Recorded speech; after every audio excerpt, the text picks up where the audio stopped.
তো আমাদের philosophy department Chittagong ইউনিভার্সিটির কয়েকজন স্টুডেন্ট তারা একটা আলোচনা করেছে, যে আলোচনাতে আমার সামনে যেটা আছে যে আমাদের student fourth year B honours Fazle Rabbi Kanon আসলেই কি ধর্ম যুক্তি মানে না, নাকি আমরা ধর্মের যুক্তি মানতে বা বুঝতে অপারগ? এই বিষয়ে গতকালকে কানন যে স্ট্যাটাস দিয়েছে সেখানের মধ্যে তারা আলোচনা করছিল আমাদের আরেকজন স্টুডেন্ট নাইমা সুলতানা বৃষ্টি। তো নাইমা এবং কানন তারা আলোচনা করছিল, সেখানে আমি একটা পোস্টার করেছি যে যুক্তির বাইরে কিছু নাই, বুদ্ধির অনুকূলে আমরা সর্বদা। তো এইটি দেওয়ার পরে তখন তারা দুজনে বিষয়ে আমার কাছ থেকে জানতে চাইলো।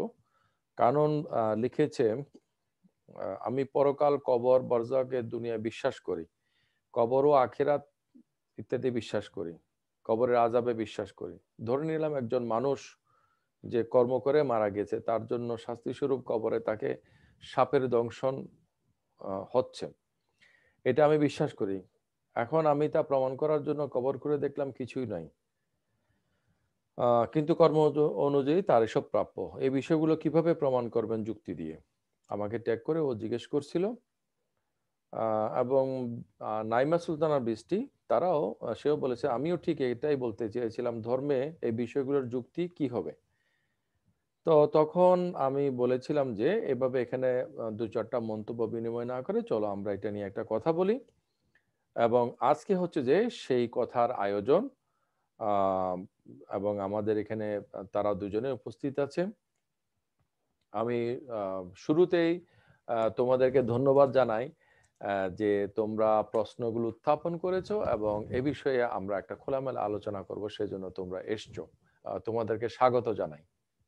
ওকে, কানন আর বৃষ্টি, নাইমা সুলতানা বৃষ্টি।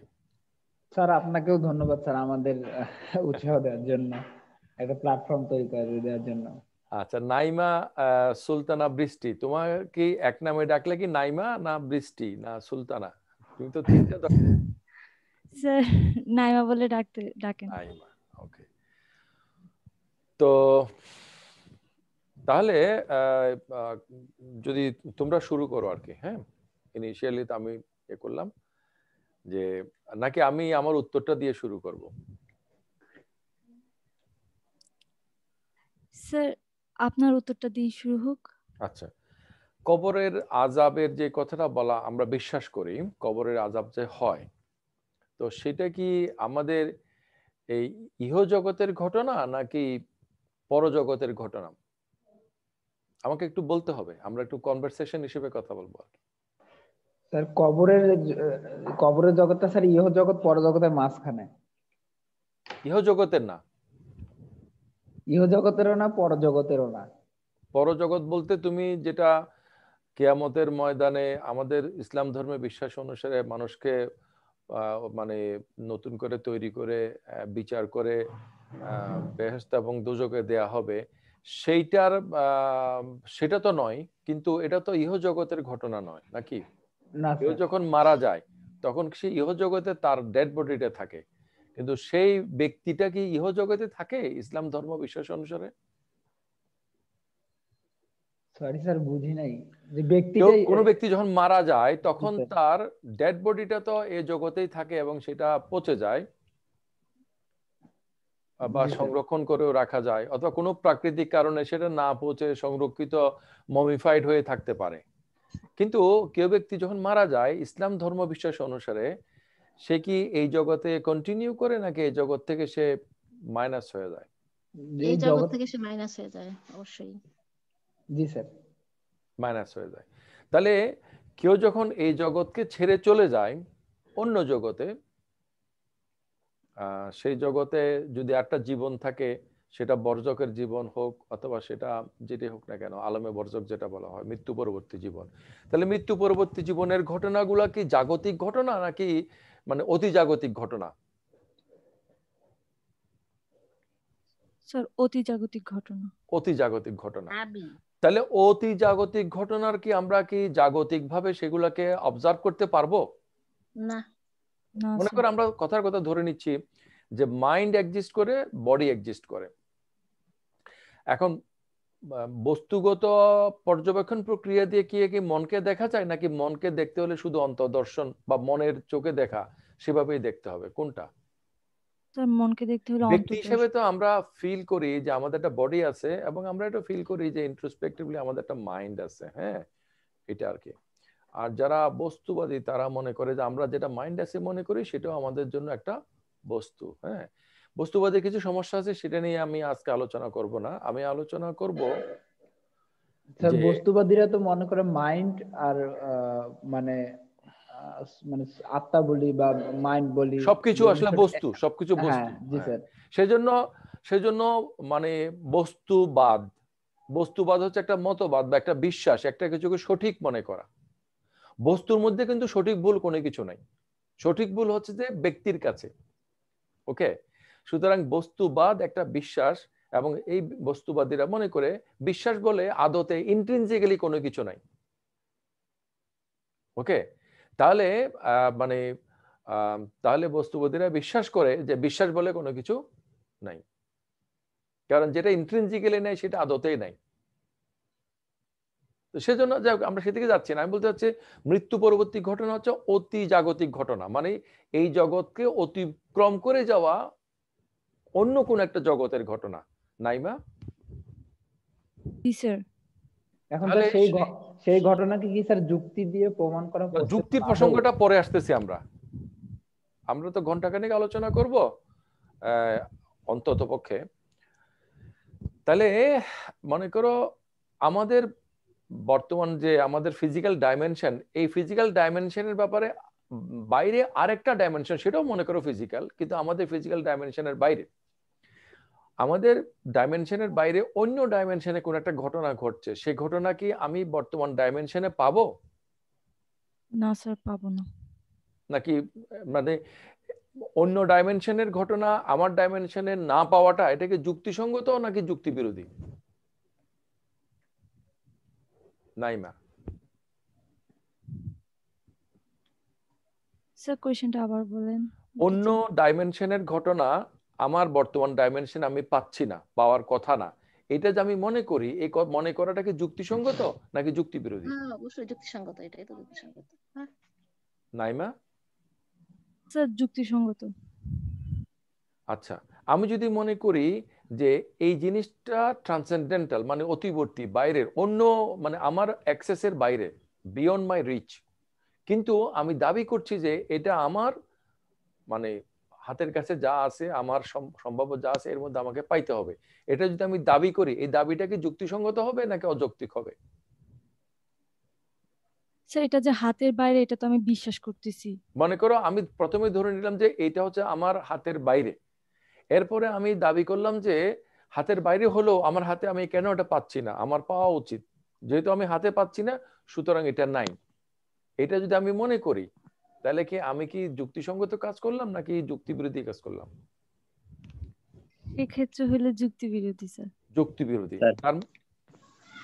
স্যার স্যার একটু ইন্টারাপ্ট করি স্যার। হ্যাঁ প্লিজ প্লিজ প্লিজ। স্যার এখানে স্যার আমার এক ফ্রেন্ড যুক্ত হয়েছে আমাদের এই সেশনের, খুব সম্ভবত পাবলিক অ্যাডের আজাদ, ও আর কি আপনার সেশনে জয়েন করার জন্য বা ফিলোসফিক্যাল বিষয় অনেকটাই। হ্যাঁ, আমরা তাকে স্বাগত জানাই। হ্যাঁ জি স্যার, আমরা কিন্তু স্যার তাকে ইয়া করতে পারি। হ্যাঁ শিওর শিওর শিওর। সে ফিলোসফি অনেক ইন্টারেস্ট স্যার, এবং সে ভালো বুঝে। খুব ফাইন। তো আজাদের ডিসিপ্লিনটা কি? স্যার আমি মার্কেটিং ডিপার্টমেন্টের 16 ছাত্র সেশন আর কি। মার্কেটিং? জি স্যার। আল্লাহ, দুনিয়ার সব টাকা পয়সার ব্যাপারে তোমরা গেছো। হ্যাঁ, ভালো ভালো ছেলেরা ফিলোসফি না পড়া ভালো। স্যার এটা মানে ভুলবশত হয়ে গেছে বলে মনে হচ্ছে আমার। ফিলোসফি তো ভাত দিবে না স্যার। আমরা যে শোনো, ভাতও দরকার, আবার হলো যে ভাত খাওয়ার পরে যে একটা আমাদের যে জীবন সম্পর্কে একটা অর্থবহতা, সেটাও দরকার আছে। তুমি খালি ভাত খাই খাই মোটা হইলে জীবনে কোনো অর্থ নাই, উদ্দেশ্য নাই, হ্যাঁ, কোনো জ্ঞান গবেষণা নাই, তাহলে কি হবে? যাবে আর কি স্যার।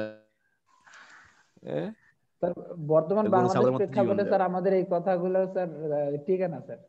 বর্তমান বাংলাদেশ একসময় ছিল না, বর্তমান বাংলাদেশ যা আছে তা একসময় থাকবে না, বুঝছো? নতুন যে বাংলাদেশ হবে সেই নতুন বাংলাদেশ গড়ার কাজে আমাদেরকে কাজ করতে হবে, আমি যেটা করতেছি। ওকে, এই বাংলাদেশ একসময় বাংলাদেশ ছিল না, অন্য কিছু ছিল, এবং এখন যেটা আছে সেটা থাকবে না, খুব সহসায় চেঞ্জ হয়ে যাবে, বাজি ধরতে পারি আমি তোমার সাথে। স্যার অনেক চেঞ্জ সুন্দর তো কথা অবশ্যই বলেন। স্যার। আচ্ছা, আমাদের মূল কথায় আমরা ফেরত যাই। স্যার এইখানটাতে আমার একটা প্রশ্ন ছিল। জি, স্যার বস্তুবাদীরা বলে কি যে ওরা তো ট্রান্সেন্ডেন্টাল কোনো কিছুতে বিশ্বাসই করে না, না ওরা না, বলে যে আমরা বস্তুবাদীরা ট্রান্সেন্ডেন্টাল জিনিসে বিশ্বাস করে না, করাটা যুক্তিসঙ্গত কিনা আমরা সেটা আলোচনা করব না। আমার আলোচনার প্রসঙ্গটা আমি যেভাবে করছি সেটা তোমরা একটু কোঅপারেট করতে হবে। যে আমি যদি মনে করি, যেমন যেমন কথার কথা, আমরা যেই শব্দ তরঙ্গের মধ্যে শব্দগুলো শুনি, এই শব্দ তরঙ্গের বাইরে যদি একটা শব্দ হয়, ওটা একটা শব্দ, কিন্তু ওটার তরঙ্গ দৈর্ঘ্য এতটাই বড় বা এতটাই ছোট যে এটা আমার শোনার ক্যাপাসিটির বাহিরে, তাহলে আমার ক্যাপাসিটির বাইরের জিনিসকে আমি কেন আমার অভিজ্ঞতাতে পাই না, সেটা কি আমি কি আপত্তি করতে পারি নাকি আমার মেনে নেওয়া উচিত? স্যার ওদের আপত্তিটা তো ওইখানে না, ওরা ওদের বলতে আপত্তির চায় কি কথা বলছি ওইখানে না, আমার এটাতে আসো যে আমি যদি মনে করি, যেমন আমরা সবাই মনে করি যে আমাদের শোনার ক্যাপাসিটির একটা মানে লিমিটেশন আছে, আমরা নির্দিষ্ট তরঙ্গ দৈর্ঘ্যের বেশি অথবা কম শব্দ আমরা মানে রিসিভই করতে পারি না শব্দ হিসেবে, এটা আমাদের মানে এখান দিয়ে কোন দিক দিয়ে বাইরে যায়, আমাদের ব্রেনের মধ্যে এটা প্রসেস হয় না, কারণ আমাদের ব্রেনের ক্যাপাসিটির বাইরে এটা। আমাদের ব্রেনের ক্যাপাসিটির বাইরে যদি কোন একটা ফিজিক্যাল ইভেন্ট ঘটে, সেই ফিজিক্যাল ইভেন্টটাকে কেন আমরা এক্সপেরিয়েন্স করি না, এটাকে আমরা অভিযোগ করতে পারি?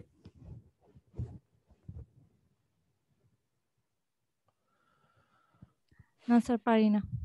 হুম, না স্যার পারি আচ্ছা, না। কেউ যদি করে যে ওইটা যদি একটা ঘটনা হয়, আর ঘটনা ওটা যদি একটা শব্দ হয়, ওটা যদি একটা দৃশ্য হয়, তাহলে আমি কেন ওটা পাচ্ছি না? তা আমি যেটা পাচ্ছি না সেটা আসলে নাই, এরকম কেউ যদি মনে করে, সেটা কি সঠিক হবে? নাইমা? স্যার একেবারে নাই সেটা বলাও যাবে না, কিন্তু হয়তো আমি সেটা আয়ত্ত করতে পারছি না, এরকম একটা ধরে নিতে ওয়েল, হবে। আমি যদি না পারে, আমার লিমিটেশনটা তো আমার কাছে অবভিয়াস নাকি? জি স্যার। নাইমা, আমাদের যে ফিজিক্যাল লিমিটেশন সেগুলো অবভিয়াস না? জি স্যার। আচ্ছা, আমাদের চিন্তারও কিছু লিমিটেশন আছে না? জি স্যার। মনে করো, তুমি কি ভাবতে পারবা যে একটা অ্যানালিটিক স্টেটমেন্ট ফলস হবে? না স্যার। কেন ভাবতে পারো না? হ্যালো, জি স্যার। তুমি কি ভাবতে পারো যে একটা সার্কেল একই সাথে একটা বর্গক্ষেত্র হবে? স্যার একটা সার্কেল কিভাবে একই সাথে একটা বর্গক্ষেত্র হবে? মনে করো একটা সার্কেল আমি আঁকলাম, ওকে, জি স্যার। হ্যাঁ। এর মধ্যে আমি একটা বর্গক্ষেত্র আঁকতে পারি, হ্যাঁ জি স্যার হবে। পারি, অথবা জি আমি স্যার। একটা সার্কেলের বাইরে একটা বর্গক্ষেত্র আঁকতে পারি, পারি না? জি স্যার। কিন্তু আমি কি এটা পারি একই সাথে যে একটা জিনিস একই সাথে সার্কেল হবে এবং একই সাথে সেটা একটা স্কয়ার হবে? আমি কি এটা পারি? না স্যার এটা পারি না। হ্যাঁ, তাহলে আমি বরং একটা সার্কেলের ভিতরে সার্কেলের ভিতরে একটা স্কয়ার রাখতে পারি, বা একটা স্কয়ারের ভিতরে সার্কেলটা আছে সেটাও ভাবতে পারি। ভাবতে পারি। কিন্তু এই দুটো জিনিসকে আমরা আইডেন্টিক্যাল মনে করতে পারি পারি না। তাহলে আমরা কেন পারি না? কারণ আমাদের চিন্তার একটা ধরন আছে, ওই ধরনের বাইরে আমরা যেতে পারি না। আমি যদি বলি যে কথা পি একটা এন্টিটি, কিউ একটা এন্টিটি, ওকে, আচ্ছা, তো এটাকে আমি যদি পি কিউ কে যদি এভাবে লিখি যে হ্যাঁ, তাহলে কি লিখলাম আমি? P is bigger than Q. তাহলে P is bigger than Q যদি হয়, তাহলে পি এর ভিতরে কিউ থাকতে পারে না কিউর ভিতরে পি থাকতে পারে? পি এর ভিতরে কিউ থাকতে পারে, পারে, কিন্তু কিউর ভিতরে কি পি থাকতে পারে কখনো? না স্যার। আচ্ছা, দুনিয়ার কোনো মানুষ কি তোমার এই কথার সাথে ডিসএগ্রি করবে? না স্যার। কেউ করবে না। কেন করবে না? কারণ আমাদের ফিজিক্যাল লিমিটেশনের মতো আমাদের চিন্তার একটা লিমিটেশন আছে। আছে। হ্যাঁ, তাহলে দেখো যে মৃত্যু পরবর্তী যে ঘটনাগুলো ধর্ম বিশ্বাসে বলা হয়েছে সেই ঘটনাগুলো কিন্তু অতি জাগতিক। পরবর্তী জীবনের। তাহলে ওই ব্যক্তির ডেড বডিটা এই কবরের মধ্যে আছে, কিন্তু এই কবরের মধ্যে ঘটনাগুলো যেগুলো ঘটতেছে ভালো বা মন্দ যা কিছু, এটা তো এই জগতের এই ডাইমেনশনের সাথে আমাদের এক্সপেরিয়েন্সের পদ্ধতির সাথে মিলবে না। মিলবে নাকি? না স্যার, মিলবে না। মিলবে না স্যার। কবরে শোয়ানোর পর তাকে জিজ্ঞেস করা হয়, হ্যাঁ, তো তার তো হিয়ারিং ক্যাপাসিটি নষ্ট হয়ে গেছে, কথার কথা তার মস্তিষ্কটা ধ্বংস হয়ে যেতে পারে, এমন হতে পারে না? জি স্যার। পাখি খেয়ে ফেলছে, এমন হতে পারে না? তাহলে তাকে যে জিজ্ঞেস করা হবে বিষয়গুলো কি, এগুলো কতগুলো আমাদের জন্য রূপকর্থ ব্যাপার না? স্যার এগুলো তো সবকিছু আমাদের বিশ্বাসের উপর স্যার। না না, মনে করো আমরা যে বিশ্বাসটা করছি সেই বিশ্বাসটা আমাদের কাছে কানন। জি স্যার। তোমার আওয়াজটা একটু মানে কম শোনা যাচ্ছে, একটু মাইক্রোফোনটা মুখের কাছে নিয়ে বলো। হ্যাঁ, তাহলে আমরা যেগুলো বিশ্বাস করছি যে বিষয়ে, সেই বিষয়টা মানে কবরের আযাব হয়, এই যে বিষয়টা কবর খুলে আযাব না দেখলে কথাটা ভুল, এই কথাটা মনে করার এটা কি যুক্তিসঙ্গত কথা? না স্যার। এখন মানে আমরা আল্লাহতে বিশ্বাস করি, তারপরে পরকালে বিশ্বাস করি, কবরের আযাবে অনেক কিছু বিশ্বাস করি, কিন্তু এই সকল বিশ্বাস আসছে কোন জায়গা থেকে? এটা সূত্রটা কি? আমারটা বলবো, মানে আমি যে বিশ্বাসী আমারটা বলবো? হ্যাঁ জি স্যার বলেন। আচ্ছা, আমার হচ্ছে আমি বিশ্বাস করি যে আমি বেঁচে আছি, আমি আছি। আমার নাম মোহাম্মদ মোজাম্মেল হক না হইয়া যদি অন্য কিছু হয়, এটা নামটা পরিবর্তন হবে, কিন্তু আমি তো আছি। আমি আমার উপরে বিশ্বাস করি, আমি আমাকে বিশ্বাস করি। I do believe that I exist, সে ডেকার্টের কথার মতো। তাহলে আমি যদি এক্সিস্ট করি আউট দেয়ার, আমি ফিল করি যে একটা এক্সটার্নাল ওয়ার্ল্ড এক্সিস্ট করে, তো একটা এক্সটার্নাল ওয়ার্ল্ড এক্সিস্ট করে, আমি এক্সিস্ট করি, আমার সাথে এই ওয়ার্ল্ডের কি সম্পর্ক, এবং আমি এবং এই জগৎটা কোত্থেকে আসলো, এই ধরনের এক্সিস্টেন্সিয়াল কোয়েশ্চেন গুলো এক পর্যায়ে আমাকে এক্সিস্টেন্স অফ গড এর দিকে নিয়ে যায়। তাহলে গডটা কি প্রথমে না আমি প্রথমে? স্যার আপনি প্রথমে। হ্যাঁ, আপনি প্রথমে। বা তুমি মনে করো তুমি নাইমা, তুমি যদি তোমার নাম নাইমা না হইয়া অন্য কিছু হোক, বা তোমার কোনো নামও না থাকুক, তোমার কোনো বৈশিষ্ট্য কোনো বড় কথা না, তুমি যে আছো যে কোনো ভাবে হোক, তুমি এটা মনে করো না? জি স্যার, আমি মনে করি আমি আছি। আচ্ছা, তুমি যে আছো, তোমার কোনো প্রশ্ন নিশ্চয়ই জাগছে না যে আসলে আমি কে, আমার পরিচয়টা কি, জগতের সাথে আমার সম্পর্ক কি, জগৎটা কোত্থেকে আসলে, কিভাবে হলো, জি স্যার। কেন এইভাবে হয়েছে, কেন অন্যভাবে হয় নাই, জি তারপরে স্যার। আমি তো একসময় ছিলাম না, একসময় থাকবো না, তাহলে কোথায় যাব, কি পরিণতি হবে, কেন আমরা কি করছি, আলটিমেটলি এগুলার উদ্দেশ্য লক্ষ্য কি, এগুলো নিয়ে তুমি কি ফিলোসফি ডিপার্টমেন্টে ভর্তি হওয়ার আগে কখনো ভাবো নাই? জি স্যার ভেবেছি। প্রত্যেকটা মানুষই তো ভাবে, তাই না? ভেবে কেউ কোন একটা ধর্ম গ্রহণ করে, কেউ একটা মানে ধর্মহীন একটা মনে করো মানবতাবাদকে গ্রহণ করে, কেউ আস্তিক হয়, কেউ নাস্তিক হয়, কেউ কোনো উত্তর খুঁজে না পেয়ে সংশয়বাদী হয়। কিন্তু প্রশ্নগুলো যে জেনুইন এটা তো আমরা সবাই স্বীকার করি, তাই না? অবশ্যই স্যার। আচ্ছা, এই প্রশ্নগুলোর উত্তরে আমি যদি ঠিক করি যে গড ইজ দেয়ার, জগতের বাইরে একটা সত্তা আছে, গড, তিনি জগৎকে নিয়ন্ত্রণ করছেন, পরিচালনা করছেন, সৃষ্টি করেছেন, তাহলে এই যে মনে করো এই যে আমার এই বিশ্বাসটা কি যুক্তিসঙ্গত? হ্যাঁ স্যার যুক্তিসঙ্গত। আর যারা বিশ্বাস করে না তাদের অবস্থানটা, তারা বলছে যে আমরা তো একটা অভিজ্ঞতার মধ্যে পাচ্ছি না, তাহলে আমি এটা কেন নিব, আমি তো গডকে দেখি নাই, তাহলে গডকে আমি কেন মানবো?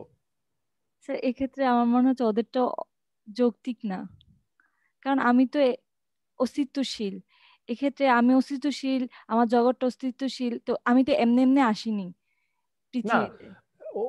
ওরা বলতে চাইবে যে জগৎটা সবসময় এইভাবে যদি থাকে তাহলে অসুবিধাটা কি? মনে করো জগতে তো পরিবর্তন হয়, কিন্তু পরিবর্তন সবসময় হয়েছে, অনন্তকাল ধরে হয়ে আসছে, অনন্তকাল ধরে হতে থাকবে, জগৎ সবসময় ছিল, নিয়মগুলো এভাবে ছিল, কিভাবে ছিল এটা কোনো প্রশ্ন না, এটা এমনি এমনি হয়েছে। স্যার একটা শুরুর তো একটা শেষ আছে। না, তারা বলতে পারছে না এটা শুরু নাই, এটা অনন্তকাল থেকে ছিল। মানে স্যার স্যার আমরা যদি হিউম্যান বিইং এর কথা চিন্তা করি স্যার, স্যার সেক্ষেত্রে কিন্তু স্যার দেখা গেল যে মানে বর্তমান সময়ে স্যার অনেকে গবেষণায় বলতেছে যে হিউম্যান বিং আসলে এই পৃথিবীরই কোনো অস্তিত্বশীল প্রাণী না। আহ মানে এরা হচ্ছে বাইরের কোনো একটা অন্য কোনো গ্রহের বা অন্য কোনো জায়গার প্রাণী। তাই মানে পৃথিবীতে কোনোভাবে আসছে হুম এবং মানে আমরা যেভাবে সার্ভাইভ করি আর কি, অন্যান্য হুম প্রাণীদের মতো খোলা জায়গায় বা অনেক জায়গায় সার্ভাইভ করতে পারি না। যেরকম অনেকগুলো মানে হিউম্যান বিং এর লিমিটেশন দেখায় আর কি, প্রুফ করার ট্রাই করছে। যে আমি ভুলে গেছি স্যার একজন গবেষকের নাম, আমেরিকান গবেষক। তো প্রুভ করার ট্রাই করছে যে হিউম্যান বিং অ্যাকচুয়ালি মানে একজন থেকে একজন মানুষের জন্ম নিল, একদম আদি মানব যে ছিল সে আসলে পৃথিবী ছিল না, পৃথিবীর বাইরের কোথাও ছিল। হুম মানে সেটা যে মানে এবং এত প্রখর সূর্য আলোকে ছিল না, এত মানে সূর্য এই যে আমাদের যে ওয়েদার, এই ওয়েদারের সঙ্গে মানুষ আসলে সার্ভাইভ করার মতো না, মানে অন্যান্য প্রাণীদের তুলনায়। সেই সেই ক্ষেত্রে স্যার বলা হয় যে স্যার এই হিউম্যান বিং এর ক্ষেত্রে যে একটা আদি অবস্থান ছিল, মাঝখানে এটা একটা চলমান অবস্থা, এবং সেক্ষেত্রে হচ্ছে আরো কোথাও আর কি মানে হুম তার আলটিমেট কোন একটা অংশে পৌঁছাবে। তো হুম। সেক্ষেত্রে স্যার আর কি বস্তুবাদীদের বা যারা মনে করে যে এটা চলবে, তাদের এই যুক্তিটা টিকে না। আচ্ছা, মানুষ যদি এখন মনে করো বিবর্তনবাদ আমাদেরকে বলে যে মানে সরল থেকে ক্রমান্বয়ে জটিল হয়েছে, তাই না? জি স্যার। তো সরলটা মানে প্রথম যে মানে জীবকোষ, এটা কিভাবে হয়েছে, এটার সঠিক ব্যাখ্যা কিন্তু বিবর্তনবাদ দিতে পারে না। এমনকি রিচার্ড ডকিন্স, যিনি অক্সফোর্ড ইউনিভার্সিটির ইভলিউশনারি বায়োলজির রিটায়ার্ড প্রফেসর, বিশ্বব্যাপী যিনি নাস্তিকতা প্রচার করেন, তিনিও বলেছেন, আমি ওনার বক্তৃতাতে শুনেছি, যে জীবনের যে বীজ মানে এই যে আদি কোষ, হ্যাঁ, এটা হয়তো কোনো মানে গ্রহাণু স্টেরয়েড দিয়ে অন্য অন্য কোনো গ্যালাক্সি থেকে অন্য কোনো জায়গা থেকে আমাদের এখানের মধ্যে এসে পড়ছে। জি হ্যাঁ স্যার এইটা, জি স্যার এই যে এটা অনেকে স্যার আদি মানব বলেন বা কোষ বলেন, এটা স্যার মানে বিভিন্ন ভাবে বর্তমান সাইন্টিফিক স্যার হ্যাঁ হ্যাঁ, এটা এটা এটা এটা মনে ফিলোসফি করো যত দূরে, জি স্যার মানে বলতেছি স্যার ফিলোসফি যত দূরে এগিয়ে গেছে, সায়েন্স কিন্তু এখন তত দূর যায় নাই। আচ্ছা, মনে করো অন্য জগৎ থেকে মানুষ, আস্ত মানুষ অথবা মানুষ তৈরি হওয়ার বা প্রাণী তৈরি হওয়ার যে জীবনের যে বীজ আমরা বলি সিড অফ লাইফ, সেটা আসছে। তাতে করে কি আমাদের অস্তিত্বের প্রশ্নটাকে আনসার হয়েছে? যে তাহলে এই জিনিসটা এই জগতে না হইয়া অন্য জগৎ থেকে আসছে, এই পৃথিবীতে না হইয়া অন্য পৃথিবী থেকে আসছে, অন্য জায়গা থেকে আসছে। তো তাহলে তো প্রশ্নটা শিফট হইলো। মানে প্রশ্ন শিফট হলো স্যার আমাদের যে লিমিটেশন, আমাদের স্যার ক্যাপাসিটি মানে নলেজ ক্যাপাসিটি বা আমাদের যে ব্রেনের লিমিটেশন। আপনি স্যার একটু আগে যেমন স্যার আমরা বললাম স্যার আমরা মানে নির্দিষ্ট কোনো কিছুর বাইরে ভাবতে পারি না, অ্যানালিটিক্যাল স্টেটমেন্টকে কখনো স্যার আমরা এর মানে রং বলতে পারি না। তো সেরকম স্যার বাইরের জগৎটা সম্পর্কে মানুষ একবারই মানে যা জানে, যা জানা প্রয়োজন তার 5,000 ভাগ বা 1,000 ভাগে মানে 1 ভাগও জানে না, ক্ষুদ্র থেকে ক্ষুদ্র অংশও জানে না। হুম মানে মানুষ এখনো নিজেকেই জানতে পারেনি ঠিক মতো, বাইরের জগতে আসলে এটা হয়ে যাচ্ছে একটা ধোঁয়াশা। হুম এই জন্য তো স্যার কিন্তু যত কিন্তু আমি, কারণ আমি যেটা বলতে চাচ্ছি, মানে মানুষ অন্য জায়গা থেকে আসছে, এই কথাটা মানুষ কোত্থেকে আসছে সেটার কি কোনো সঠিক উত্তর হলো? তাহলে অন্য জগতে মানুষ কিভাবে তৈরি হয়েছে? স্যার এটার সঠিক উত্তর স্যার এক একজন এক এক ভাবে দেয় স্যার। আস্তিক্যবাদী যারা, নাস্তিকবাদী যারা, তাদের কাছে উত্তরগুলো তো স্যার হুম দুই ধরনের হয়ে যায়। যারা স্যার ধীরে ধীরে আস্তিক মানে স্যার যারা গডে বিলিভ করে, মানে না করলেও একটা সময় গিয়ে গডে বিলিভ করতে হচ্ছে, তারা বলতেছে যে গড সৃষ্টি করছে, তারপর হচ্ছে কোন একটা জায়গায় ছিল, দেয়ার ট্রান্সফার হয়ে আমরা পৃথিবীতে আসছি। না, কোন একটা জায়গাতে যে ছিল, মনে করো কোন জায়গাতে ছিল, তাহলে আমি যদি বলি যে এই জিনিসটা আমি বানাই নাই, এই জিনিসটা কানন বানাইছে, কাননের কাছ থেকে আমি পাইছি, তাহলে প্রশ্নটা আসবে না যে কানন কিভাবে বানাইছে, কি কোত্থেকে পাইছে? জি স্যার, আসা স্বাভাবিক। তো তাহলে আমি যে প্রশ্নটা উত্তর দেওয়ার কথা ছিল যে এটা আমি কোত্থেকে পাইছি, সেটা আমি তোমার কাছে শিফট করে দিলাম, কিন্তু প্রশ্নটাকে আনসার হলো? না স্যার, আনসার হয়নি। তো কারণ এই যে কবরের আযাবের বিষয়টা তুমি যেটা বলছিলে, সেটা হচ্ছে যে এটা যেহেতু অন্য জগতের বিষয়, মনে করো আমাদের এই জগতের মধ্যে যদি অন্য ডাইমেনশন একটা ঘটনা ঘটে, তাহলে আমি কি সেটা বুঝবো? স্যার সেক্ষেত্রে স্যার বুঝবো না স্যার, বুঝবো না। কিন্তু হ্যাঁ, মনে কিন্তু করো স্যার একটা আমাদের মনে করো একটা কোশ্চেনটা, শব্দ হচ্ছে, কারণ জি স্যার, মনে করো একটা শব্দ হচ্ছে কিন্তু শব্দ তরঙ্গটা আমি রিসিভ করতে পারছি না। জি স্যার, হ্যাঁ, মনে করো আমার শব্দ শোনার যে ক্যাপাসিটি, সেই ক্যাপাসিটির মধ্যে হচ্ছে। মনে করো আমার সেলফোনের যে তরঙ্গগুলোকে রিসিভ করে সেগুলো তো আমি শুনতে পাই, কিন্তু আমার সেলফোনে রিসিভ করা ছাড়া এখানে সব তরঙ্গগুলো যাওয়া আসা করতেছে না, জি স্যার, সেগুলোকে আমি রিসিভ করছি না স্যার, তো যেগুলোকে আমি রিসিভ করতে পারছি না, তো আমার এখানে কোনো সাউন্ড হচ্ছে, প্রসেস হচ্ছে না, তাহলে আমি কি মনে করব কি সাউন্ড এক্সপেরিয়েন্স করব নাকি সাইলেন্স এক্সপেরিয়েন্স করব? আমি স্যার পার্সোনালি তখন স্যার সাইলেন্স এক্সপেরিয়েন্স করব। তাহলে আমি যখন বলবো যে there is no sound, it is silent, তখন কি আমি কি যুক্তিসঙ্গত? স্যার যুক্তিসঙ্গত, আবার না। আচ্ছা, যুক্তিসঙ্গত এবং না, তাহলে একটু ব্যাখ্যা করো। স্যার স্যার যেমন আপনার রুম, আমরা যখন স্যার কোনো কিছু বলি যে এখানে হচ্ছে একদম পিন পয়েন্ট নীরবতা, কিন্তু সেখানেও কিন্তু স্যার কোনো না কোনো তরঙ্গ যাওয়া আসা করতেছে, যেগুলো আমার ক্যাপাসিটির বাইরে, যে হার্টস গুলো আমি নিতে পারি না, মানে আমার ক্যাপাসিটির বাইরে, কিন্তু তারপরও আমি বলতেছি যে এটা হচ্ছে মানে এখানে পিন পয়েন্ট নীরবতা, এন্ড আদার্স যারা আছে তারাও মেনে নিচ্ছে এখানে নীরবতা আছে। তো সেক্ষেত্রে স্যার এটা অবশ্যই যুক্তিসঙ্গত। এখন আমি যদি স্যার কোনো ডিভাইস দিয়ে বা কোনো কিছু দিয়ে আমি সাইন্টিফিকলি কোনো কিছু প্রমাণ করে দেখাই যে না এখানে কোনো কিছু হচ্ছে, তাহলে সেক্ষেত্রে আমার ওই যুক্তিটা প্রুভ হইলো না। এক্স্যাক্টলি, আমি তোমার সাথে 100% একমত। আমি তোমার এই কথাটাই শুনতে চেয়েছিলাম যে মনে করো অন্য জগতের একটা ঘটনা ঘটছে যেটা এই জগতে আমি অ্যাক্সেস করতে পারছি না, তাহলে আমি যে অ্যাক্সেস করতে পারছি না সেজন্য কি সেই ঘটনার কি নাই হয়ে গেছে? এখন স্যার আমাদের কোশ্চেনটা তো এখানেই ছিল স্যার, এটা তো আমরা এখন যুক্তি দিয়ে পাচ্ছি না। এখন না, তুমি যে কথাটা আমাকে বললা সেটাই তুমি মনে রাখো, যে তুমি শব্দ তরঙ্গগুলোকে রিসিভ করে প্রসেস করতে পারছো না, সেজন্য তুমি মনে করছো যে পিন পতন নীরবতা, এখানে একদম পারফেক্ট সাইলেন্স। কিন্তু তুমি জানো যে ভেরি পসিবলি এখানে অনেকগুলো শব্দ তরঙ্গের শব্দগুলো যাচ্ছে, যেটাকে হয়তো আমার রেঞ্জের বাইরে অথবা আমার ক্যাপাসিটির বাইরে থাকতে পারে।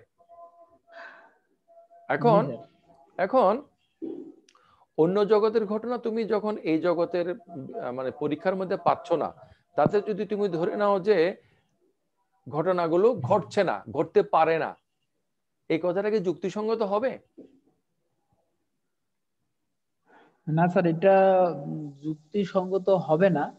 কিন্তু স্যার মানে এই ক্ষেত্রে স্যার আমি এহ জগৎ থেকে যে স্যার ওই বিষয়টাকে আমি প্রুভ করতে যেহেতু পারতেছি না, সেখানে আমার যুক্তি খাটতেছে না, দ্যাটস ওয়াই সেখানে কিন্তু আমাকে বিলিফটাকে নিয়ে আসতে হচ্ছে স্যার। Right, exactly. এখন তুমি বিশ্বাস করো, আমরা ওই অ্যানালজিতে থাকি যে শব্দের ব্যাপারে আমি বিশ্বাস করি there could be sound that I am not hearing, এটা আমি বিশ্বাস করি। আমার এই বিশ্বাস করাটাকে যুক্তিসঙ্গত? দেয়ার কুড বি সাউন্ড, এমন শব্দ হয়তো হচ্ছে যেটা আমি শুনতে পাচ্ছি না, স্যার এটা অবশ্যই যুক্তিসঙ্গত স্যার। যুক্তিসঙ্গত। তাহলে আমি যদি এই জগতের বাসিন্দা হই এবং আমি যদি মনে করি যে আমাদের এই জাগতিক বাস্তবতার বাহিরে যদি কোনো জগৎ থাকে, সেখানে খুব সম্ভবত ভালো বা মন্দ কিছু ঘটনা ঘটছে। স্যার এখানে স্যার স্যার আপনার কথাটা একটু কন্ট্রাডিক্টরি হয়ে যাচ্ছে, যদি কোনো জগৎ থাকে, যে যদি কথাটা কিন্তু স্যার সংশয়ে নিয়ে যায়। এক্স্যাক্টলি, হ্যাঁ এক্স্যাক্টলি, এই আমার কথার এই জায়গাটা হচ্ছে যে পরবর্তী আলোচনার বিষয়। স্যার এখন তুমি আপনার গতকালকে স্যার একটা ভিডিওটা আবার স্যার ভিডিও দেখলাম একটা, সেটা হচ্ছে স্যার ইউটিউবে আপনার চ্যানেলে দেখলাম যে যুক্তি ও দর্শন দিয়ে কি কোরআন শরীফ যে ইহজাগতিক নয়, মানে অন্য কারো দ্বারা নাজিলকৃত বা গড বলেন বা ঈশ্বর বলেন যার দেয়া, এটা কি প্রুফ করা যায় কিনা? স্যার এইরকম টাইপের একটা টাইটেল দিয়ে স্যার এই স্যার হুম মানে করোনার কালীন সময় যেটা করছিলেন। হুম হুম হুম তো স্যার এখানে অনেক অবশ্য প্রায় অনেকে কমেন্ট করছে, কমেন্ট গুলো পড়লাম। আপনার স্যার 19 মিনিটের ভিডিও সেটাও দেখলাম স্যার। সেখানে শুরুতে কিন্তু স্যার আপনি এরকম একটা একটু সংশয়বাদী কথা বলেছিলেন যে কোরআন শরীফ আহ যে একটু পবিত্র আর অপবিত্র যেটা হোক স্যার, এই টাইপের একটু হুম হুম কন্ট্রাডিক্টরি টাইপের কথা বলেছিলেন। হুম আমি বলেছিলাম যে এই কোরআনটা যে ঠিক মতো নাজিল হয়েছে নাকি কিছু আকাশে রয়ে গেছে, যা না নাজিল না হয়েছে স্যার, তা সব শুরুতে লেখা স্যার মানে হয়েছে। স্যার আমি পবিত্র অপবিত্র এই কথাটা বলতে না, চাচ্ছিলাম। আপনি আমি আমি আমি আমি পবিত্র বলি বা জি স্যার। আমি বলি ওয়ান সেকেন্ড, আমার আমার কথা তো, এই কোরআনটা ঠিক মতো নাজিল হয়েছে কিনা, নাকি কিছু আকাশে রয়ে গেছে, যা নাজিল হয়েছে তা লেখা হয়েছে কিনা, না কিছু বাদ গেছে, যা লেখা হয়েছে তা ঠিক মতো আমাদের কাছে আসছে কিনা, না কিছু বাদ গেছে, এরকম তো অনেক কিছুই হতে পারে। আমার কাছে তো এগুলো হয় নাই, এরকম কোনো ঝামেলা হয় নাই, এটা আর কোনো প্রমাণ নাই। হ্যাঁ, তাহলে আমি এই কোরআনটাকে কেন মানবো? এটা ছিল যে একটা কথা। আমি সেখানে বলেছিলাম যে এটাকে আমি মানবো এই জন্যে যে আমার আমার বিবেক কাণ্ড জ্ঞান যা বলে এর সাথে আমি এই কথাগুলো সামঞ্জস্যপূর্ণ পাচ্ছি, এবং আমার অভিজ্ঞতা আমাকে যা বলে সেটার সাথে আমি সামঞ্জস্যপূর্ণ পাচ্ছি, সেজন্য আমি এটাকে মেনে নিচ্ছি। আমার বিশ্বাসের কেন্দ্র কিন্তু কোরআন না, আমার বিশ্বাসের কেন্দ্র হচ্ছে আমি। শুরুতে আমি নাইমাকে যে কথাটা বলার চেষ্টা করেছি, আমি আল্লাহকে, আল্লাহর উপর ঈমান রাখি। তা আমি যদি না থাকি কেন্দ্রে, তাহলে ঈমানটা রাখে কে? নাইমা? জি স্যার। মানে আমি, মানে আমি বা আমার যে সেলফ, আমার যে সাবজেক্টিভিটি, এটার গুরুত্ব অনেক বেশি। জি আমি স্যার। যদি এক্সিস্ট না করি তাহলে আমি সারেন্ডার করব কেন? আমি কার যদি না কাছে থাকি সারেন্ডারটা কে করবে? কে করবে এটাই? তাই না? জি তাহলে স্যার। আমার জ্ঞানের ভিত্তি কিন্তু আমি। আমি। আচ্ছা, আমি আমার অভিজ্ঞতা দিয়ে, আমার বুদ্ধি দিয়ে জগতের উৎপত্তি, অস্তিত্ব, মৌলিক সবকিছু প্রশ্নগুলোর যাচাই উত্তরে করতেছি। আমি, হ্যালো, জি স্যার। আমি হ্যালো। খোদার অস্তিত্বে বিশ্বাস করি। তাহলে খোদার অস্তিত্ব দিয়ে কি আমি জ্ঞান শুরু করি, নাকি আমি আমার ব্যক্তিগত অস্তিত্ব এবং আমার জ্ঞান বুদ্ধি দিয়ে শুরু করি? জি স্যার। হুম, জি হ্যালো, স্যার। জি স্যার বলতে? হ্যালো। হ্যাঁ, শুনতে পাচ্ছি। কিন্তু স্যার একটা হ্যাঁ, কথা, জি, যেমন আমাদের হচ্ছে যে ইসলামে বলা হচ্ছে যে ফিতরাত, হুম মানে জন্মগত যে বৈশিষ্ট্যটা মানুষের। হুম তো তখন হচ্ছে যে কোরআনে বা হাদিসে বলা আছে, সঠিক আমার মনে নেই এটা, মানে ফিতরাত, প্রতিটা শিশু ভূমিষ্ঠের সময় তার ফিতরাতগত বৈশিষ্ট্য নিয়ে জন্মগ্রহণ করে। হুম তো সে দুনিয়াতে আসার পর হুম তার পরিবেশগত কারণে, তার বাবা মা, সে পরিবেশগত কারণে সে হিন্দু নাকি মুসলিম, সে বিভেদটা ঘটে। হুম হুম তো ফিতরাতগত বৈশিষ্ট্য নিয়ে জন্মগ্রহণ করার ফলে তো আমরা তো সৃষ্টিকর্তার যে ধারণাটা তখন জন্মের সময় নিয়ে আসি, তাহলে হুম হুম সেক্ষেত্রে স্যার। সেটা তো কেউ অস্বীকারই করে না। তুমি একটা জিনিস খেয়াল করে দেখবে, ফিলোসফিতে যেহেতু তোমার মানে তুমি অলরেডি 2 বছর পড়াশোনা করলাম, ফিলোসফিক্যাল গড বলে একটা কথা বলে। হ্যাঁ, আমরা রিলিজিয়নে যে গডটা বলি, ঈশ্বর, খোদা, মানে আল্লাহ, এটা হচ্ছে যে রিলিজিয়াস গড। হ্যাঁ, যার সাথে আমার ব্যক্তি জীবনের, সমাজ জীবনের একটা দায় দায়িত্বের কানেকশন আছে বলে আমি মনে করি। কিন্তু পরম একটা কিছু আছে, সেই পরমটা আমাদের ব্যক্তি জীবনের সাথে সম্পর্কিত না, সমাজ জীবনের সাথে সম্পর্কিত না। সেই পরমটা আমার মতো কোনো ব্যক্তি সত্তাও না, কিন্তু এটা পরম। এটা কিন্তু দুনিয়ার কোনো মানুষ অস্বীকার করে না। কোনো মানুষ কি absolute, universal, ultimate, the biggest, the highest, the perfect, হ্যাঁ, সেলফ এক্সিস্টিং, এই জিনিসগুলোকে অস্বীকার করে? মনে করে যারা নাস্তিক, নাইমা, না স্যার। আর যারা নাস্তিক তারা জি হচ্ছে স্যার। প্রচলিত ধর্মে নাস্তিক, কিন্তু মেটাফিজিক্যাল সেন্সে মানে একটা পরম সত্তা কিন্তু সবাই বিশ্বাস করে, কিন্তু পরম সত্তাকে ব্যক্তি মনে করে না। যে ব্যক্তি হিসেবে যেমন আমরা মনে করি যে মানে খোদা হচ্ছে যে, খোদা কি, তিনি কি করেন, রাগ করেন, তিনি অনুগ্রহ বিতরণ করেন, তিনি শাস্তি দেন, তিনি এটা করেন সেটা করেন। এভাবে যে আমরা খোদার সিফত দিয়ে যে খোদাকে কল্পনা করি, এটা হচ্ছে কিন্তু একটা ব্যক্তি কল্পনা। ধরনের খোদা। মানুষ কিন্তু মানুষের মতো একটা কল্পনা করে। হ্যাঁ, এখন জি আমি স্যার। যেটা কল্পনা করি, সেই কল্পনাটা আসলেই কল্পনা, কিন্তু সেই কল্পনাটার বাস্তব ভিত্তি আছে। এটা হলো এক ধরনের কল্পনা। আরো ধরনের কল্পনা হলো আমি যেটা কল্পনা করি সেটা শুধুই কল্পনা, এটার কোনো বাস্তব ভিত্তি নেই। আচ্ছা, তাই যদি তুমি চিন্তা করো মায়ের পেটে যে সন্তানটা থাকে, মা সন্তানটাকে দেখে না কিন্তু অনুভব করে, নাইমা? জি স্যার। এখন যদি সন্তান এসে একটা ছবি আঁকে, এই ছবিটা কি মানে সঠিক হবে? সে কল্পনা করলো যে আমার গর্ভস্থ সন্তানটা হচ্ছে এরকম, এই কল্পনাটা কি সঠিক না ভুল?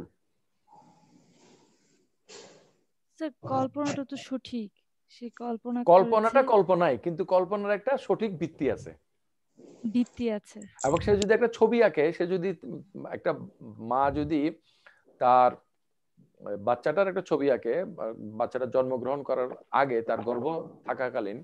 অনাগত শিশু। Hello hello sir. হ্যাঁ, কি কথা? হ্যালো, না বলছিলাম যে অনাগত শিশু যদি একটা ছবি, অনাগত শিশুর যদি সে যদি 100টা ছবি আঁকে, এই 100টার ছবির কোনোটাই কি শিশুটা জন্মগ্রহণ করার পরে ছবি তুললে মিলবে? না স্যার। সেজন্য আমরা মিলতে পারে স্যার। হ্যাঁ, মিলতে পারে স্যার, সম্ভাবনা আছে না? জি স্যার। আর না মিলার সম্ভাবনা কতটুকু? স্যার মেলারও সম্ভাবনা আছে, না মেলারও সম্ভাবনা আছে। কোন স্যার একজন কোন আপনার ছবি সম্ভাবনা বেশি? স্যার সবসময় না মেলার সম্ভাবনা বেশি, তবে স্যার মিলে স্যার। একজন মা যদি সেটা ঠিকভাবে ফুটায় ওঠায় স্যার, ওটা মিলবে স্যার। তুমি তো মাতৃত্ব কখনো অর্জন করো না, ভবিষ্যতে করার কোনো সুযোগ নাই, যার কারণে এই ধরনের উদ্ভট কথা বলছো। যাদের মাতৃত্ব অর্জন যারা করেছে বা যারা করতে যাচ্ছে, তারা কিন্তু কেউ তোমার এর সাথে একমত হবে না। আচ্ছা, না না, তোমার মানে সাথে স্যার স্যার আমি ছবির কথা বললাম। একজন মা যদি তার পেটের বাচ্চাকে কল্পনা করে ছবি আর্ট করে স্যার, এটা অনেকাংশে মিল থাকবে।